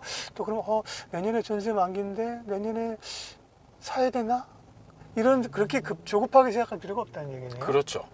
그러니까 제가 그 현장에 있으면서 네. 많은 사람들을 상담해 보면 가장 후회하는 사람들이 뭐냐면 빨리 진입한 사람. 빨리 떨어졌다라고 해서 빨리 진입한 사람들이 결국엔 못 버티고 2년이나 한 3, 4년 후에 다시 팔더라. 아까처럼 반등이 왔다가 오르는 것 같지만 밀려 내려가기 시작하면 그렇죠. 그분들은 왜 일찍 들어가냐면 올라갈 거라고 생각한 거예요. 그렇죠, 그렇죠. 그러니까 하락장을 내가 버티겠다 생각한 게 아니고 올라갈 거라고 생각해서 일찍 들어간 건데 올라가지 않아요. 떨어지면 이분들은 이제 자기 생각이 틀렸다라고 하면서 더 불안해지는 거죠. 그럼 이때 훨씬 더 유리한 임차가 있었는데 내가 왜 이런 바보 같은 선택을 했을까 이렇게 후회하면서 집을 빨리 더 팔게 되는 거죠. 이거는 아주 눈이 확 뜨이는데요. 뭔가 정말 그동안 우리는 그런 사회적 통념이 있잖아요. 야, 네 집은 있어야지. 그렇죠. 네. 그래. 언제까지 이렇게 전세 살고 다니냐. 네 집 사면 돈 안 들어가잖아. 이게 잘못된 생각이다, 그죠? 그러니까 이거를 집을 가지고 오래 버티는 사람들은 좀 일찍 산 사람들이. 그러니까 일찍 사서 어느 정도 수익권 상태에 있을 때 하락을 하더라도 내가 그 전에 샀기 때문에 하락하는 동안에도 내가 원금 손실이 없는 거죠. 그런 사람들은 버티는 거예요. 근데 들어가는 시점, 이게 잘못된 분들, 그러니까 거의 많이 고점에서 들어간 분들은 못 버틸 확률이 굉장히 높습니다. 그러니까 이제 투자의 입장에서 물론 뭐 주거가 굉장히 비중이 크다고 하면 나는 이사 다니는 거 매우 싫어라고 하면 몰라도 투자의 입장에서 보면 아까 말씀하신 것처럼 부동산 상승기에는 집을 사서 보유하고 네. 부동산 하락기에는 집을 팔아서 사실은 전세로 살고 그죠? 네. 그런 사이클이 좋은 거네요, 그죠? 그렇죠. 그러니까 이게 집 가지고 뭐 장난하는 것처럼 이렇게 느껴질 수 있는데 네. 실제로 그 사람 다 각자의 상황으로 대입을 해보면 네. 자산이 손실되고 줄어드는 걸 좋아할 사람은 아무도 없거든요. 없죠. 네. 근데 우리나라는 전세제도라는 월등히 좋은 임차제도가 있기 때문에 이게 느껴지는 거예요. 살아보면 내가 선택을 잘못했구나. 이게 확연히 드러나는 거예요. 그러니까 만약에 전세라는 제도가 없고 월세만 있었다. 그리고 월세가 이 소유한 만큼의 비용이 소요되는 상황이면 자가로 소유해도 떨어지는 상황이나 아니면 안 올라가는 상황을 충분히 감내하면서 살 수 있거든요. 근데 문제는 비교적으로 훨씬 더 손해를 덜 보는 그리고 돈이 덜 들어가는 전세제도라는 게 있기 때문에 그런 걸 잘 따지지 않거든요. 그냥 감정적으로. 근데 이게 처음에는 그러니까 포지션을 취할 때는 안 따지거든요. 근데 살아보면 느껴지는 거예요. 그러니까요. 살아보면 느껴지니까 살면서 후회하는 겁니다. 오늘 정말 주옥 같은 얘기를 듣고 있고요. 이 커피를 저만 마셔도 어떡하지? 예, 저는 아까 많이 마셨습니다. 네. 저 방송 보시는 분들이 지만 마셔. 소장님 혼자 열심히 말하고 있는데 소장님 아까 드셨습니다. 네, 먹었습니다. 네. 분양시장은 어떻게 되는 거예요? 분양시장은 사실은 분양을 통해서 분양받기를 원하는 분들도 많은데 네. 지금 얼마 전에 둔촌주공이었나요? 네, 네. 그다음에 장위 네. 저희 프리저였나요? 자위. 예. 자, 거기가 이제 대표적으로 시금석이 있었고 지금 또 3기 신도시가 지금 쭉 예정이 돼 있고 네. 분양시장이나 혹은 분양을 좀 생각하고 있는 분들에게 도움 말씀 좀 주세요. 사실 분양을 지금 기대하고 분양을 지금 청약을 노리고 있는 분들은 네. 대부분 제가 이제 속마음을 얘기를 하자면 네. 시세 차익을 노리고 있는 분들이 거의 대부분이에요. 네. 그런데 시세 그렇죠. 차익이 없다, 확인이 없다, 그러면 스스로 아마 청약을 포기하실 겁니다. 그래서 그렇죠. 청약 당첨되는 순간 일단 몇 억 원 깔고 오른다, 그죠? 네, 더 오른다. 이거를 생각하니까 청약하는 거잖아요. 네, 그대로. 둔촌주공을 예를 들자면 네. 둔촌주공이 지금 평당 분양가가 네. 지금 3,829만 원이거든요. 네. 거의 4천만 원에 근접을 했어요. 네. 그런데 지금 이번에 청약 경쟁률이 3.3대 1이었거든요. 네. 그러니까 굉장히 저조한 거죠. 근데 이게 만약에 이 가격에 작년에 분양을 했다면 어떻게 됐을까? 그러면 3.3대 1 수백 대 1이 됐을 거예요. 왜냐하면 작년에 9월 달에 헬리오시티가 23억이었습니다. 그러니까 비교해 보면 둔촌주공 13억 5천대 헬리오시티 23억이면 시세 차익이 굉장히 많이 느껴지거든요. 그러니까. 그런 상황이라면 사람들은 청약을 엄청 넣었을 거예요. 근데 지금 왜 안 넣냐? 똑같은 지금 변한 게 없거든요. 변한 거라는 거는 단지 헬리오시티 주변 가격이 떨어졌다는 것뿐이에요. 그러니까 그런데 청약 경쟁률이 낮아졌다는 거죠. 그게 바로 이걸 반증하는 겁니다. 그러면 이제 시세 차익에 대한 기대감이 낮아지면 청약의 경쟁률이라 이런 것도 떨어질 수밖에 그렇죠. 없다. 당연히 떨어지죠. 그러니까 네. 지금 같은 경우 이제 분양가가 네. 굉장히 높아지는 시점이거든요. 네. 그리고 주변 아파트 가격은 계속 떨어지고 있어요. 네. 그러면 분양가가 상대적으로 비싼 느낌이 받는 거죠. 그러니까 몇 년 전만 해도 분양이라는 물건은 상대적으로 싼 물건이었어요. 그렇죠. 네. 그래서 시세 차익이 그냥 당첨만 되면 시세 차익이 그냥 앉아서 확보되는 그런 상황이었는데 지금은 시세 차익이 문제가 아니고 오히려 마이너스가 걱정되는 그런 상황으로 연결이 되고 있기 때문에 사람들이 지금 청약에 적극적이지가 않게 되는. 아니 그런 정말 블루칩이라는 표현을 쓰는지 모르겠습니다만 블루칩 지역도 그런데 그러면 3기 신도시 주변에 짓는 거는 앞으로 그러면 미분양도 꽤 날 수도 있겠네요. 네, 여기에서 핵심은 분양가입니다. 네네. 분양가가 주변 비교할 만한 아파트하고 비교했을 때 시세 차익이 확실한 분양가다. 그런 거는 지금도 아마 경쟁률이 높게 나올 겁니다. 그렇더라고요. 기사 보니까. 네. 근데 분양을 한 가격이 주변 아파트하고 비교했을 때 시세 차익이 확실하지 않거나 오히려 좀 비싼 느낌이 나거나 이러면은 그런 현장들 같은 경우는 이제 청약 경쟁률이 굉장히 낮아질 중요한 가능성이 팁이네요. 청약하시려고 하는 분들은 그러니까 그 분양 가격과 주변 시세를 비교해서 사실 매력적인 경우 쪽으로 선별해서 하셔야겠네, 그죠?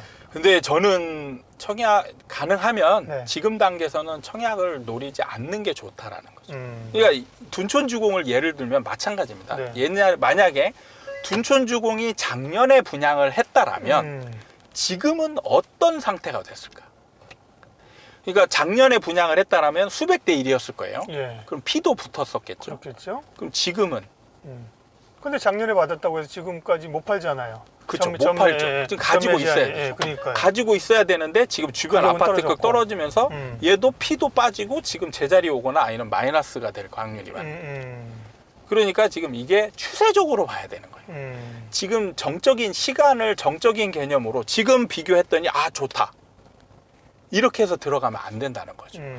앞으로 얘가 입주할 때, 예. 그러니까 지금 청약을 들어간다는 건 앞으로 최소한 3년 후를 내다보고 그렇죠. 봐야 되는 거예요. 그럼 3년 후에 주변 아파트 가격이 떨어져 있을까 올라가 있을까? 만약에 떨어져 있다라면 그러면 이 아파트는 마이너스 프리미엄이 생기는 그렇죠. 거죠. 그러니까 지금 조금 싸다라고 해서 좋다라고 해서 지금 적극적으로 들어가면 예, 향후에 지금은 당장 좋을 수 있어요, 분위기가. 네, 근데 네. 향후 2, 3년이 지났을 때 예, 낭패를 볼 수가 있다. 근데 분양가는 그렇게 물론 뭐 분양가 상한제 이런 것도 있지만 뭐 물가도 오르고 해서 분양가 자체가 그렇게 잘 떨어지지는 않을 거 아니에요. 물론 택지 가격에 따라 다르긴 하겠지만. 분양가가 떨어지는 게 아니고요. 예. 거기서 마이너스 프리미엄이 형성이 된다는 거죠. 예. 그러니까 뭐냐면 아니 그게 아니라 이제 네. 그 분양가랑 그 주변 시세를 비교해야 되잖아요. 네, 네. 근데 이제 분양가 자체가 꽤 높은 단계에서 앞으로도 계속 올라가는 거지 분양가 자체가 내려가는 건 아니지 않나요? 그게 뭐냐면 공급 원가가. 그러니까 예를 들어서 둔촌주공이 지금 14억에 받았어요. 만약에 분위기가 좋아서. 근데 네. 주변 아파트 헬리오시티가 13억이 됐어요. 예. 그럼 얘가 네. 얘가 지금 어떻게 되느냐? 그럼 얘가 가격이 12억으로 떨어지겠죠. 그러면 마이너스 프리미엄이 2억이 생기는 거죠. 그렇죠. 네. 그러니까 분양가가 내려가는 게 아니고 마이너스가 생기는 거예요. 내가 나중에 내 가격도 떨어진다는 얘기죠. 분양도 그러면 그렇게 아까 말씀하신 것처럼 적극적으로 가거나 뭐 서둘 필요는 없는 거네요. 그렇죠.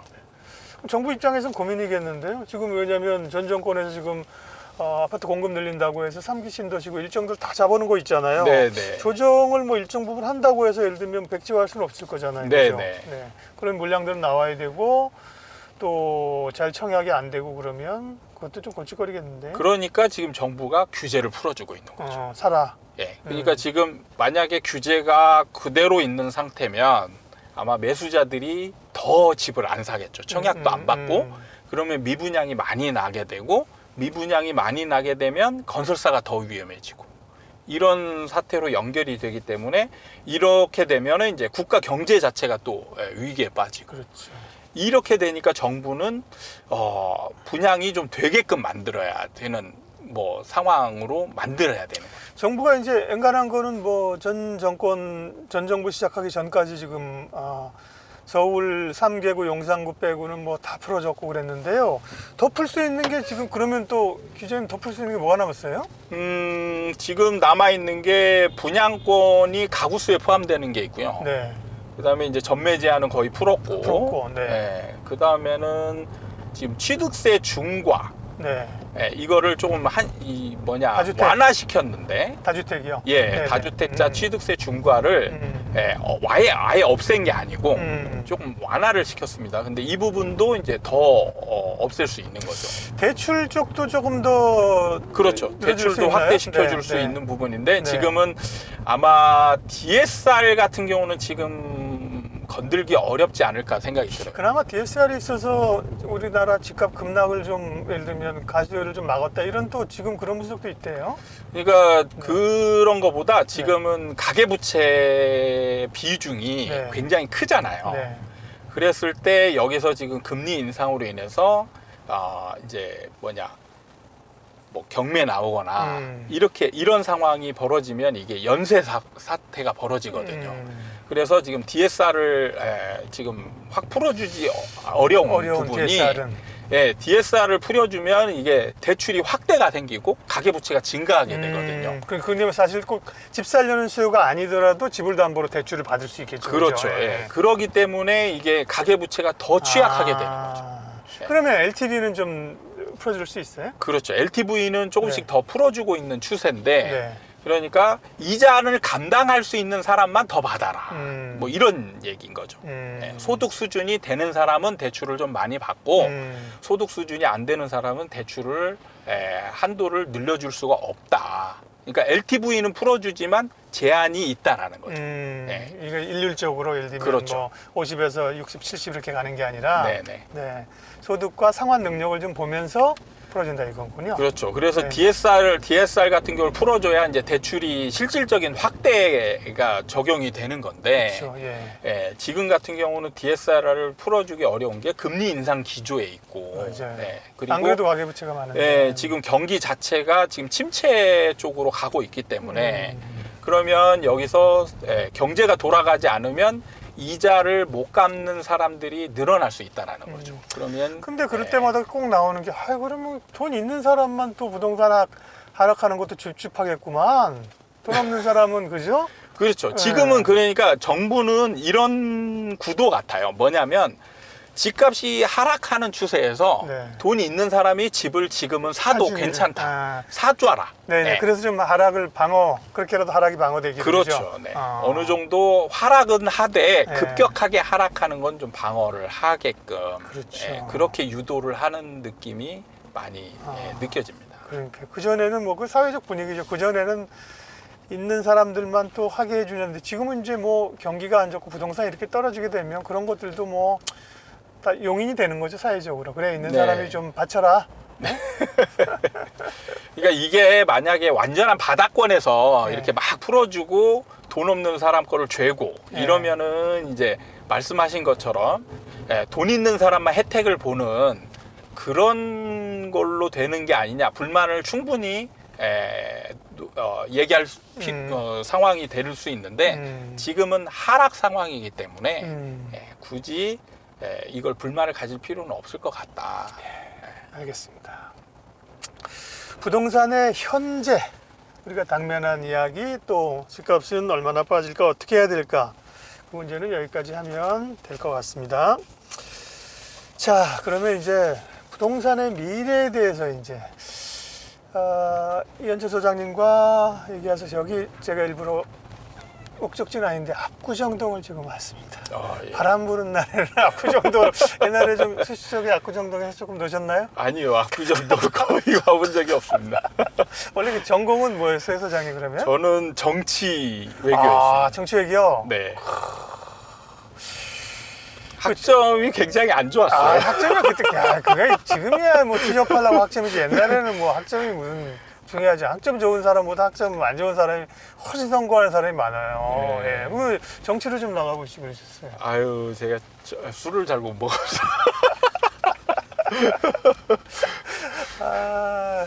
압구정. 야, 참. 여기도 이제, 참, 여기 압구정 온 길에, 네. 이 강남 같은 경우도 지금 이제 재건축이죠, 저거는. 네, 그렇죠. 재건축. 재건축 이슈들이 많이 있어서, 또 오세훈 시장 들어서고 뭐 한강이나 목동이나 여의도도 그렇고 이제 고층 개발도 하고 막. 네. 그래서 재건축하는 분들은 좀 여기 음마도 그렇고 되게 좀 기대가 많겠네요. 그것도 좀 조심해서 봐야 될 게 예. 하락장을 이기질 못해요. 그러니까 재건축이 좋은 이유는 예. 뭐냐면 좋은 일단, 입지를 가지고 있는 헌 거잖아요. 아파트잖아요. 예. 헌 아파트가 좋은 입지에서 네. 재건축 사업을 통해서 이제 새 아파트로 되고 음. 새 아파트가 되는 과정에서 사실 원래 건축비가 이제 자기 부담이 돼야 되잖아요. 네. 그 부담금을 이제 일반 분양분을 분양을 통해서 새로운 그 사람에게- 줄여주는 거죠. 그렇죠. 예. 네. 그래서 이제 굉장히 좋은 사업이죠. 근데 하락장에서는 이게 원하는 대로 잘 이행이 안 됩니다.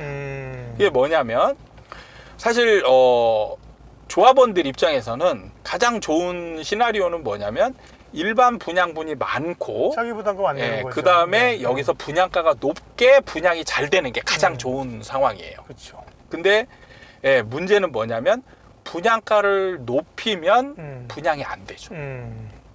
그러면 분양가를 낮추면 자기 부담금이 늘어나고. 이런 상황이 하락장에서 생기는 거죠. 그리고 새 아파트로 됐는데 가격이 떨어져요. 그럼 좋을 게 별로 없죠. 그러게요. 그러니까 조합원들이 하락장에서 사업에 동의하는 사람들이 많지 않습니다. 우리가 이거 꼭 해야 되나 지금? 그렇죠.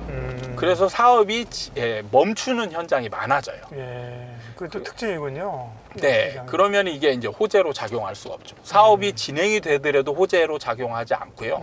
사업이 멈추는 행위는 또 악재로 이제 나오게 되고, 그래서 가격이 떨어지고 이런 상황이 이제 반복해서 생기는 거죠. 우리 한강변이나 이런 재개발하면서 고층 아파트 지어주고 이런 거는 개인적으로는 어떻게 생각하세요? 논란이 좀 많던데. 네. 저는 사실 필연적인 과정으로 갈 것이다라고 예상이 됩니다. 네. 그게 뭐냐면 일단 지금 5층짜리는 이제 거의 재건축이 다 됐잖아요. 네. 그럼 이제 남은 게 15층짜리거든요. 근데 우리나라는 이게 약간 부실 공사들이 많아가지고 예. 외국은 뭐 아파트 한 번 지으면 100년을 간다더라 이러는데 네. 우리나라는 지금 재건축을 이렇게 30년, 하는 40년? 게 연한이 30년, 40년 되면 이제 위험한 아파트가 되는 거예요. 그러면 이제 재건축을 안 할 수 없죠. 그러면 지금 우리나라는 무조건 시세 차익이나 이런 걸 노리기 때문에 시세 차익이 안 생기면 재건축이 진행이 안 됩니다. 그러니까 예를 들면 음마아파트 같은 경우는 지금 진행됐어도 정말 오래전에 사업이 진행됐어야 되는데 여러 가지 이슈 때문에 진행을 못 하고 있잖아요. 네. 그러면 이게 점점 위험한 아파트가 되는 거예요. 그러면 이제 정부 입장에서는 이런 아파트들만 남으면 결국에는 뭐냐, 높이 올려줄 수밖에 없게 되는 거죠. 그러니까 이게 결국에는 이런 사람들을 도와주는 게 아니냐라고 얘기할 수 있겠지만 저는 언젠가는 이게 필연적인 과정으로 갈 수밖에 없을 것이다 이렇게 생각이 들어요. 그러게요. 여기에 불만을 가지는 사람도 많을 겁니다. 근데 이거는 그냥 뭐 어떻게 보면 그냥 필연적인 과정입니다. 인생이 다 걱정이에요. 네. 거기 그런 아파트 한 채 가지고 있는 사람들은 얼마나 부러워해요. 와, 몇십억짜리 그냥. 그런데 가지고 있는 사람은 행복하겠어? 고민들이 많잖아요, 그죠? 네. 나름대로 이걸 해야 되나 말아야 되나 하고 뭐 그냥 소득은 끊겨서 은퇴했는데 지금 보유세는 올라갔고 만약에 자기 부담금 또 몇 억 들어간다 이러면 그죠? 네. 인생이 참 비정상이 정상입니다. 네. 자, 그런데 우리가 지금 주제는 아파트의 우리 부동산의 미래니까. 네. 그러면 이제 부동산은 우리나라 부동산도 말씀하신 사이클도 있지만 장기적으로는 일단 지금 우리도 이제 고령화가 되고 있고요, 그죠? 인구도 네. 줄고 있고, 네, 네. 1인 가구도 많아지고 있고, 네. 그러면 이제 보통 국민평형이라는 아파트 이런 거 가격들은 이제 좀 안정화 단계로 이제 미래적으로 가는 거예요? 아니면 또 왔다 갔다 하는 거예요? 어떻게 되는 거예요? 계속 왔다 갔다 합니다. 아, 그래요? 그게 이제 우리나라에만 있는 전세제도 때문에 그래요. 전세제도와 임대차 시장과 매매 시장 간의 관계를 잘 이해하면 이 과정을 충분히 예상하고 이해할 수 있거든요. 근데 사람들이 이제 그런 거를 생각을 잘 안 하죠. 그러니까 인구가 줄어들면 집이 남아돈다. 그럼 집값이 떨어진다. 이렇게 많이 생각하는 분들이 많죠. 근데 그렇지 않아요. 실제로 그렇게 안 됩니다. 그러니까 뭐 간단하게 예를만 들어도 대구 같은 경우가 2012년부터 인구가 줄었거든요. 근데 2011년부터 대구는 집값이 올라갔어요. 그래서 2020년까지 집값이 거의 폭등을 했습니다. 그러니까 인구가 줄어들고 있는데 아까 얘기가 맥락이 똑같은 거네. 왜냐하면 사람들이 집을 사는 이유는 인구나 이런 주거 개념보다는 투기적 수요, 시세 차익을 노리고 사고 팔기 때문에 그런 거군요. 네, 그것도 있는데 그러면 인구가 줄어들면 수요도 줄어드는 거 아니냐? 뭐 이렇게 이제 연결시킬 수 있거든요. 근데 전세 시장 구조를 좀 잘 이해하면 좀 쉬운데 우리나라는 전세 선호 현상이 극도로 강해요. 그러니까 지금은 이제 약간 예외적인 현상인데 금리가 급격하게 인상하는 상황이잖아요. 그래서 지금 월세 선호 현상이 생기고 있는데 하고 그러지만 이게 일반적인 상황은 아니죠. 이런 거는 굉장히 특수한 상황이고 얼마 가지 않아서 이제 안정적인 금리도 안정적인 상황을 맞이하게 될 텐데 그런 상황이 되면 다시 전세 선호 현상이 늘어납니다. 근데 이게 우리나라에서는 전세가 있고 월세가 있잖아요. 예. 그러면 임차인들이 전세 선호 현상이 쏠림 현상이 굉장히 강해요. 그렇죠. 그러면 어떻게 되느냐? 사실 수가 균형이 되더라도 전세가는 올라가는 상황이 돼요. 수요가 느니까. 네, 몰리잖아요. 그러니까 예를 들어서 제가 임차인이 100명 있고 임대인이 100명 있으면 어떻게 되냐고 물어봐요. 그러면 대부분 균형 아닙니까? 균형이 아니에요. 올라가요. 올라갑니다. 왜냐하면 왜? 100대 100인데. 전세 50에 월세 50이잖아요. 예. 그러면 100명이 일단 50개의 전세로 몰리는 거예요. 예. 그럼 수요와 공급이 어긋나겠죠. 그 다음에 여기서 탈락한 사람이 월세로 가는 거예요. 그런 구조거든요.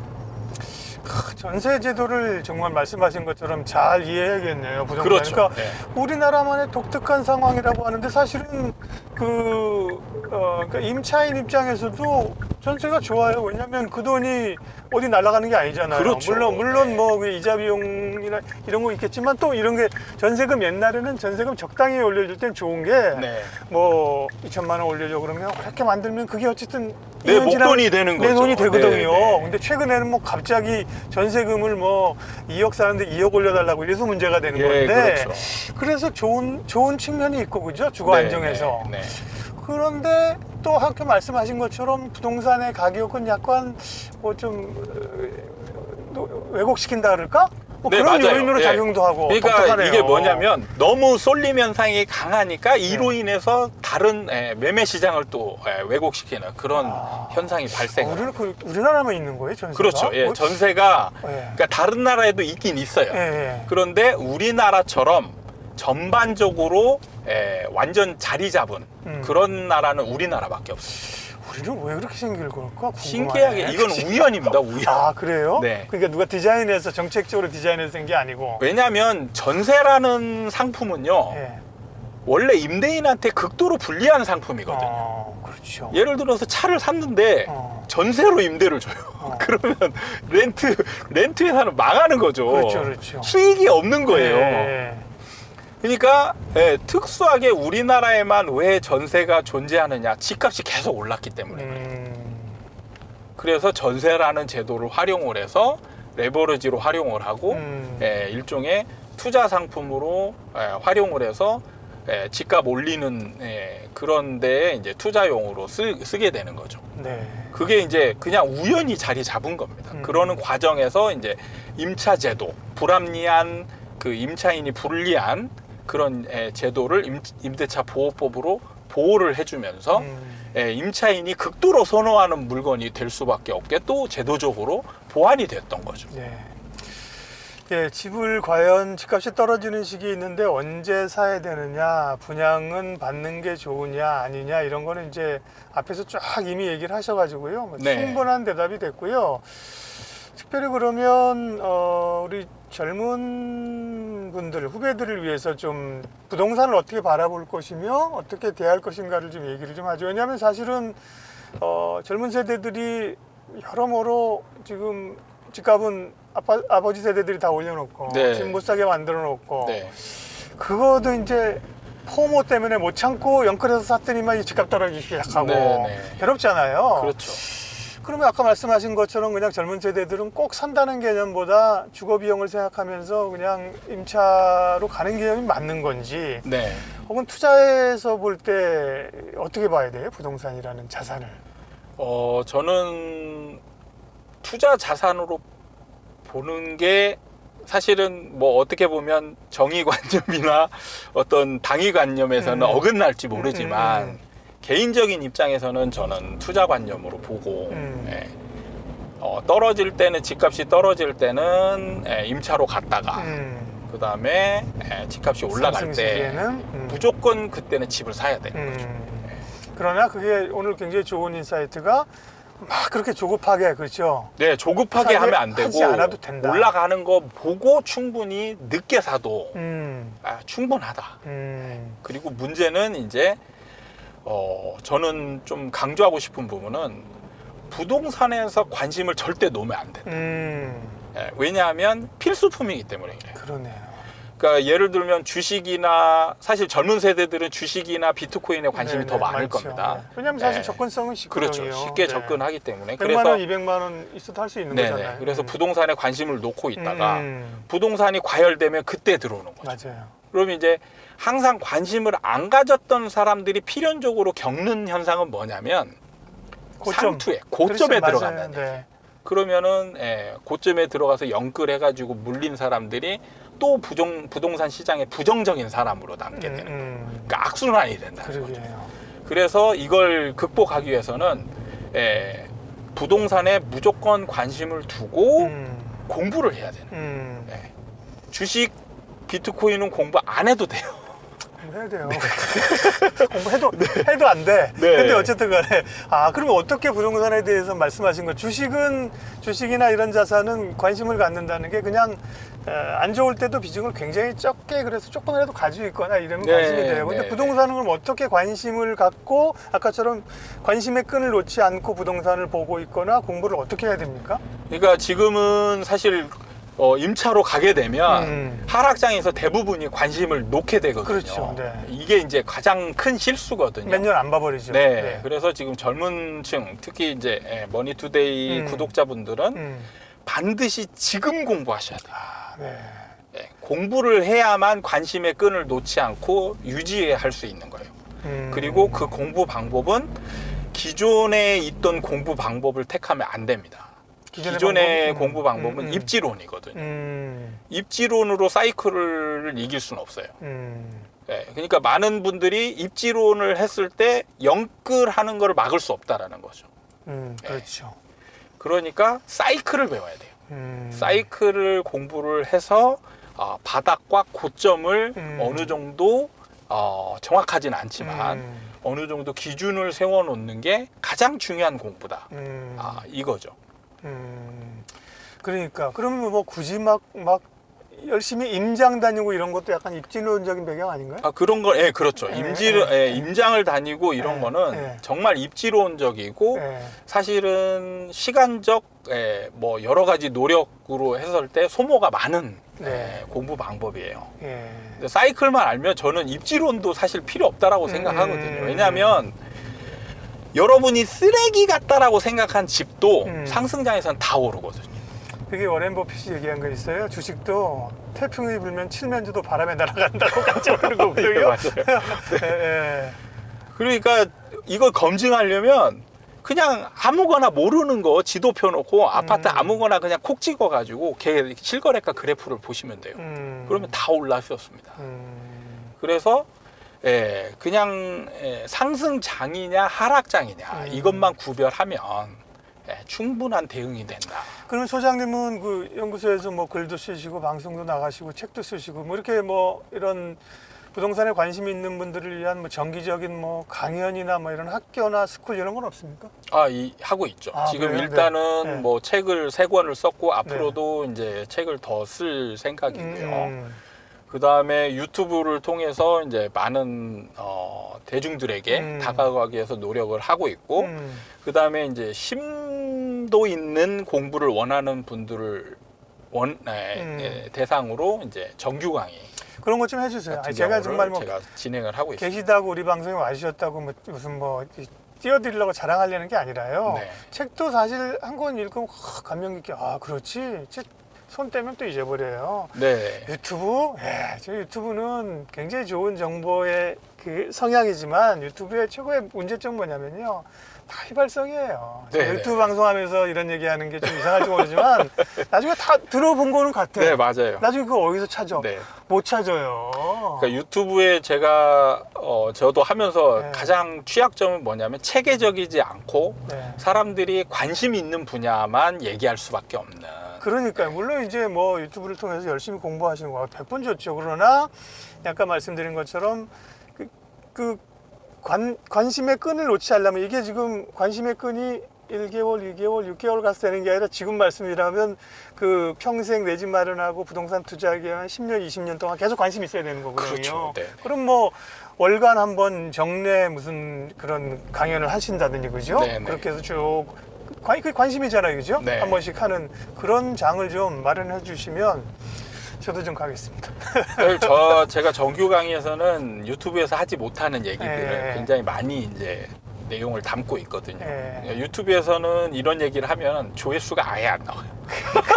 그러니까요. 자극적이니까요. 네. 그래서 그런 얘기들을 할 수도 없고. 예. 참 애환이에요. 네. 뭐 방송 좀 만드는 사람도 만들면서 조회수가 적게 나오길 바라겠어요? 그렇죠. 당연히 많이 나오길 바라겠지. 아니, 만드는 사람 입장에서 그냥 예. 좋은 게 좋은 거라고. 그러니까. 예. 예. 내가 만든 게 잘 팔리고 네. 예, 많이 보면 좋은 거잖아요. 그러니까요. 그러니까 뭐 사실 내용은 아니면서도 겉에는 이현철 수장이 아무 곳에도 얘기하지 않은 것, 뭐 이런 거 탁 제목 들어놨고 그러면 정치학과 출신이에요. 이런 얘기 딴 데서 안 하셨을 거예요. 처음입니다. 제가 정치, 그러니까요. 예, 정치학과 출신이라는 참 거는. 그만큼 이제 어려운 이제 거고요. 그러면 다른 자산은 어떻게 뭐 주식도 좀 해보셨습니까? 네, 주식 오래 했습니다. 아, 그러셨어요? 네, 주식은 다 망했습니다. 주식도 사이클을 중요하죠. 바닥과 네. 고점을 알기 위해서 정말 노력을 많이 했는데 네. 알 수가 없더라고요. 그 시그널이 없습니다. 그러니까요. 이게 바닥인가 싶었더니 더 빠지고, 네네.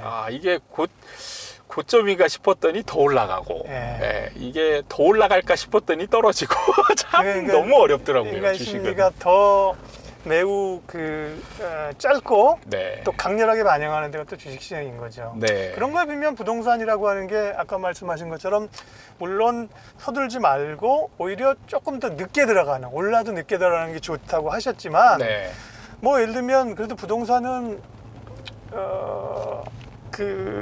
주식처럼 변동성이 좀 적으니까 그 부동산은 괜찮다 이런 시각이 그렇죠. 있는 거죠. 네네. 변동성, 네. 이게 한번 방향을 타면 음, 사실 약간의 출렁임은 있지만 그동안에 잘 모르거든요. 그리고 네. 집이 이제 일종의 삶의 공간이기 때문에 느리게 반응하니까. 그렇죠. 그래서 주식처럼 막 갑자기 폭락하거나 막 이런 상황이 발생하지는 않기 때문에. 그 다음에 또 네. 부동산이 그런 이유에서 좋은 게 뭐냐면 쉽게 사고 팔 수가 없어. 그렇죠. 그렇잖아요. 네. 그러니까 주식은 갑자기 오늘 뭐 악재가 나와가지고 오늘 막 12% 빠져봐요. 와, 이거 놀라갖고 그냥 그날 팔아버려요. 근데 저도 옛날에 망했던 게 그거예요.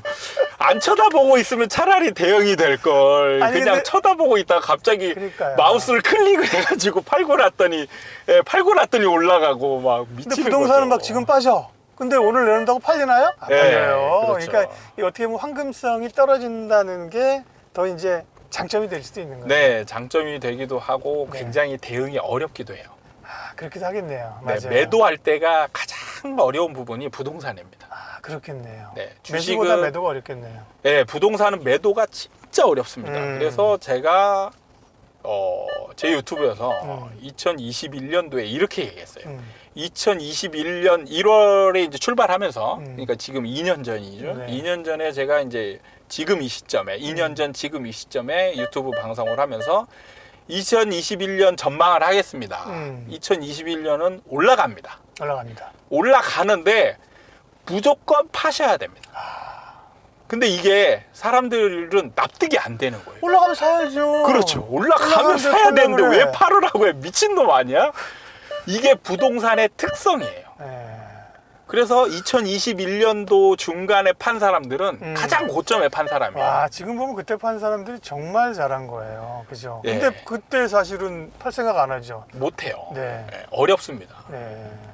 그래서 꼭지점을 잡으려고 노력하면 절대 안 돼요. 예. 그냥 올라가는 구간을 인정해야 돼요. 네, 내가 팔고 그 다음에 더 올라가는 과정이 필연적으로 있다. 이걸 인정하고 나는 어느 정도 중간에 팔아야 되는 거예요. 그렇지 않으면 못 팔고 하락을 맞이하게 된다. 네, 이걸 반드시 인지하고 있어야 돼요. 네, 그러니까 부동산은 잘 사는 게 중요한 게 아니고요. 잘 파는 게 중요해요. 잘 파는 게 중요한 거예요. 네. 근데 매도에 관해서 얘기하는 분을 제가 본 적이 없습니다. 그렇죠. 네, 부동산은 무조건 가지고 가는 거야. 예, 맞아요. 이렇게만 얘기하지 예. 파는 거를. 근데 제가 파는 걸 얘기하면서 진짜 이거는 내가 뭘 얘기해도 욕을 먹겠구나. 그러게요. 다들 뭐 이런 거를 제가 느끼면서 대중이 별로 안 좋아하죠. 그러니까 파는 걸 얘기하는 게 진짜 어렵구나. 네. 그러니까. 그래도 저는 도움을 드리기 위해서 네. 2021년도에 팔으라고 욕을 먹으면서 얘기를 했었습니다. 그러니까 오래 사실 거예요. 그다음에 책 전문가라는 그런 거죠. 뭐 시리를 쫓다 보면 끝이 없죠. 대중은 뭐 항상 방향을 타잖아요. 네. 우리도 대중이긴 하지만요. 그래서 항상 대중과 반대 방향으로 가려고 해야 되는 거고 그런 걸 소신 있게 얘기해 주시는 분들이 고마운 분들이죠. 예. 지금도 제가 이제 다음 장을 예상을 하면서 다음 상승장은 대형이 인기가 좋을 것이다. 그 이렇게 하셨대요, 얘기를 그러니까. 하는데 저도 그래서 봤어요. 그 얘기를 할 때마다 사실 반 이상이 비난과 비아냥이나 오히려 저를 가르치려고 하는 1인 가구가 지금 1인 가구 늘어나는데 얼마보다 소형평인데 말이에요. 그죠? 네, 이렇게 얘기하면서 이제 저를 이제 고치려고 잘못됐다라고 얘기하시는 근데 분들이 결국 훨씬 많죠. 그것도 이제 수급의 논리로 보니까 얘기를 하셨다고 아니에요. 제가 네, 그런 맞습니다. 걸 보는 거죠. 네. 네. 그러니까 네. 이게 뭐냐면 수요와 공급의 원리에 의해서 올라갈 때는 가수요가 생기거든요. 가수요에 의해서 초과 공급 상태를 충분히 다 소화해 버립니다. 올라가는 과정에서. 근데 떨어질 때 이게 초과 공급이 드러나게 돼요. 그래서 이제 앞으로 소형의 미분양이 많이 발생하고 소형이 많이 떨어질 겁니다. 이렇게 얘기를 하는 거죠. 근데 지금 그런 상황이 진행이 되고 있어요.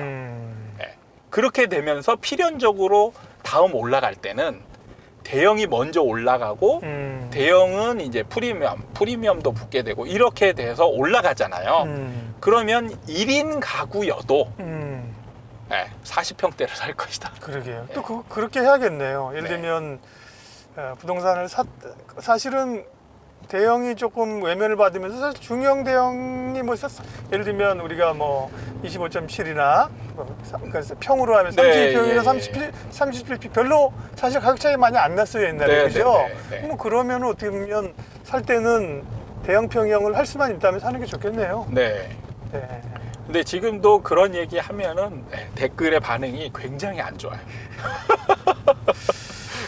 댓글 안 봐야 됩니다. 네. 댓글 보지 마세요. 특별히 사모님이나 가족들 안 보는 게 좋습니다. 네. 댓글은 정말 저도 이러면 욕먹을지 모르겠어요. 저는 그거를 이 방송이나 플랫폼의 문제라고 생각해요. 왜냐하면 댓글이라고 하는 게 완전히 익명의 사회잖아요, 그죠? 그렇죠. 차라리 이름 대고 얘기해, 자기 실명으로, 그죠? 이름 대고 얘기해. 완전히 익명에 숨어가지고 그냥 개소리 새소리 얘기하는데요. 플랫폼에서 막아야죠, 그거를. 저도 그렇게 생각합니다. 네? 플랫폼은 이제 자기네 고객들이니까 안 막는 거죠, 그죠? 네, 저도 처음에 욕 먹을 때 충격이었습니다. 진짜 한 달 동안 잠을 못 잤었어요. 저는 이제 방송국에서도 저희 후배들 여자 앵커들 같은 경우도 여성들은 또 민감하거든요. 네.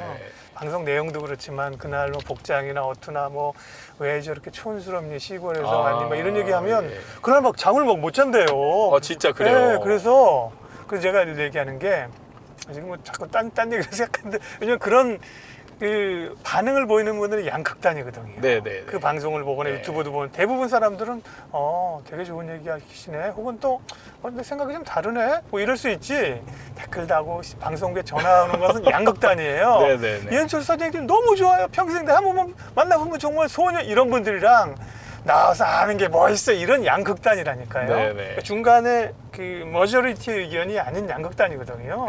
저는 보지 말라고 합니다. 보지 마. 근데 안 볼 수가 없죠. 인생에 도움이 안 돼. 그런 어떤 문화들도 좀 바뀌어야 되고요. 네. 오늘 너무 아주 유익하고 재밌는 시간을 보내고 있습니다.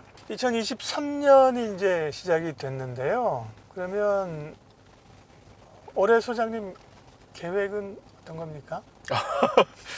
사실 저는 특별한 계획은 없고요. 네. 그동안의 추세를 계속 유지하자.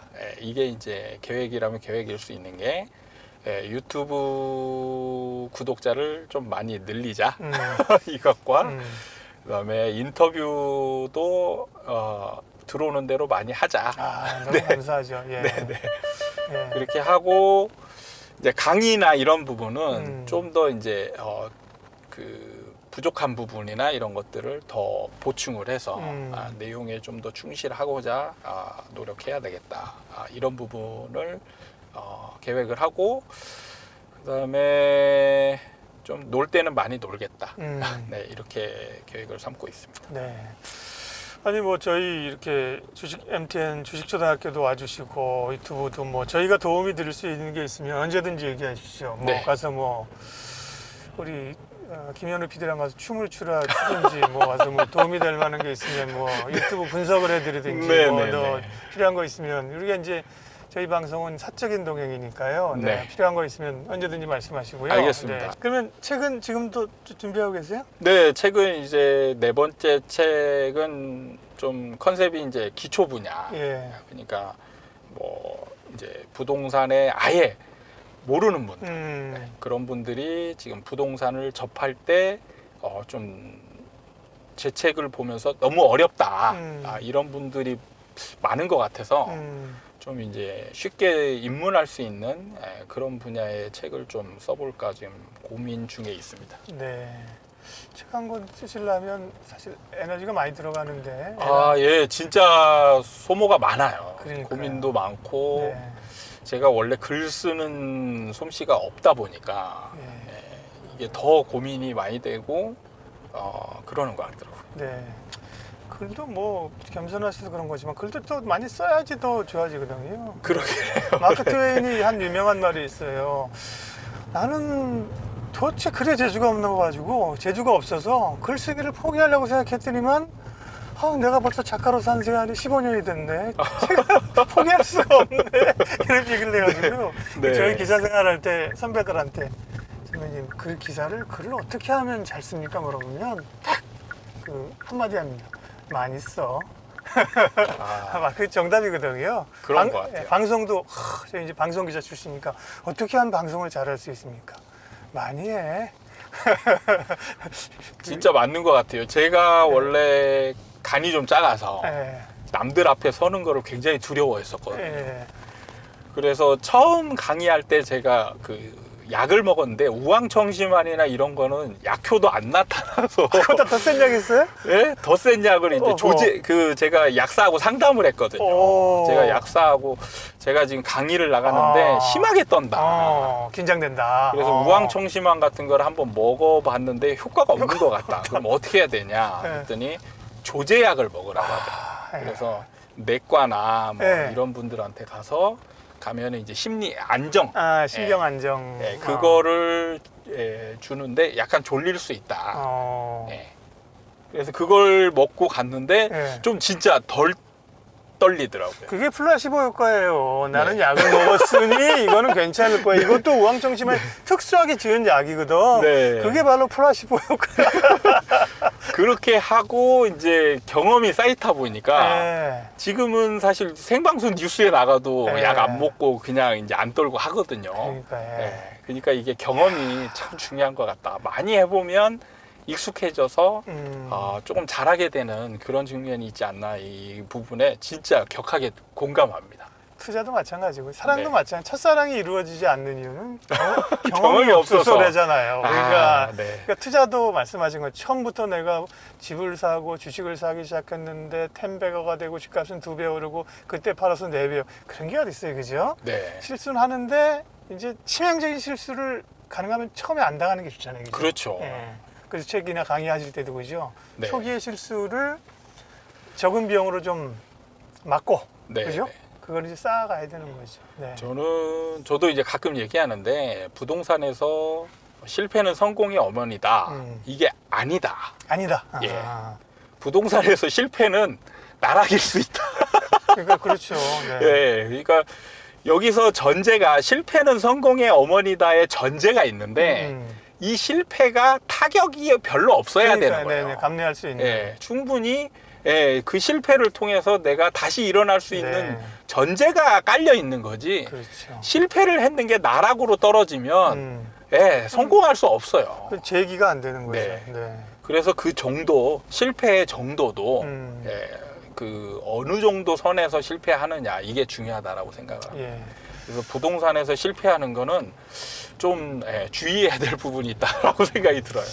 제가 이제 소장님 글도 있고 유튜브도 보면서 이제 사실은 이런 시장의 논조나 전략이 본인의 주장이 명확하시잖아요. 그러니까 도움이 되는 거죠. 예를 들면 좋으면은 뭐 계속 좋을 것 같아요. 나쁘면은 언젠가 좋아지겠죠. 뭐 참고 기다려요. 이런 위안론이 아니기 때문에 네. 어떻게 보면 되게 세게 얘기하시는 분이구나 이런 느낌이 있었는데 오늘 제가 같이 차 안에서 이렇게 드라이브하면서 보니까 엄청 부드러우시고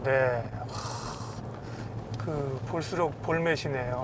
볼수록 감사합니다. 매력적인 남자. 볼맷 남자. 이제 여기 다음 이동하실 곳에 이제 지하철은 되니까 강남역에 내려드리면 될 것 같고요. 네. 이제 거의 강남역이 이제 다 왔는데요. 부동산도 이제 말씀하신 거 보면 오늘 많은 인사이트가 있는데 서둘지 마라. 그죠? 막 지금도 이제 여기서 못 사면 또 집값이 확 올라가 버릴 것 같고 맞아요. 이러거든요. 네네. 조바심 있는데 네네. 조바심 갖지 말고 충분히 당신이 살 기회가 있고 충분히 공부해도 안 늦다. 네. 오히려 조금 늦어도 괜찮다. 그건 네, 맞습니다. 저는 굉장히 인사이트였어요. 네네. 그래서 호흡을 길게 가지고 가라는 말씀이 되게 인상에 남았고요. 네. 너무 좋았습니다. 감사합니다. 소장님 오늘 저희 인터뷰 예. 함께 해주셔서 제가 좀 너무 좋은 시간이었고요. 아유, 예. 가시기 전 전에 재밌었습니다. 가시기 전에 네. 또 뭐가 있습니까? 알겠습니다. 네. 우리는 그냥 보내지 않습니다. 네. 제비뽑기를 통해서 상품이 있습니다. 상품. 그러니까. 자. 뭐 예능 프로 같은 좀 따라서 이렇게 해서 네. 컬러가 있는데요. 네. 잘 뽑으시면 한우 세트도 나오고요. 예. 꽝도 있나요? 꽝도 있어야 또 재밌지 않겠습니까? 하나 뽑아주십시오. 제가 좋아하는 색깔이 선택하셔야 돼요. 빨간색. 정열적인. 네. 뭐야? 제 출연권 이런 거 뽑지 마시려고요. 제 출연권 이거는 소장님이 좋아하시는 게 아니라 저희들에게 좋아하시는 거니까. 저한테는 이게 접고 하나 더. 네. 하나 더입니까? 하나 더. 그러면은 또 역시 너무 짓궂죠 우리 제작진들이. 꽝! 역시 저는 똥손입니다. 똥손. 이게 사실은 진짜. 두 번까지 뽑으신 적은 있는데 세 번 네. 뽑으신 분은 없었어요. 네네. 그래도 가시라고 하시겠지. 근데 이제 세 번까지. 요번에 진짜 네. 꽝 나와도 그냥 네네. 꽝 나면요. 알겠습니다. 그냥 제가 밥 사드릴게요. 네. 없는 걸로 하고. 자. 제가 진짜 똥손임을 증명을 해보이겠습니다. 이거 뭐야? 그래 이런 걸 뽑았어야지. 이야, 대박입니다. 우리는 될 때까지 합니다. 1등급 한우 선물 세트 이런 걸 제가 바란 겁니다. 이렇게 지금 저희를 고생을 해주셨는데 지금 재출연권이나 드리고 가시면서 지금 되겠습니까? 갑자기 1등급 똥손이 수덕으로 지금 바뀌었습니다. 금손으로 1등급 한우 선물 세트입니다. 네. 꼭 1등급으로 보내드려야 됩니다. 2등급 안 됩니다. 네, 1등급 보내드리도록 하겠습니다. 감사합니다. 소장님 오늘 정말 귀한 시간 주셔서 너무 감사하고요. 저도 말씀드린 것처럼 응원하겠습니다. 네, 감사합니다. 응원하고 또 저희 프로그램도 잘 될 수 있도록 재출연권은 아까 마음에 담아두시지 마시고요. 네. 또 나중에 필요하면 시간이 되면 또 한번 보셔서 재출연권과 상관없이 또 말씀 나누도록 하겠습니다. 네, 마음에 담아두지 않겠습니다. 네, 감사합니다, 소장님. 네, 수고하셨습니다. 조심하시죠. 네.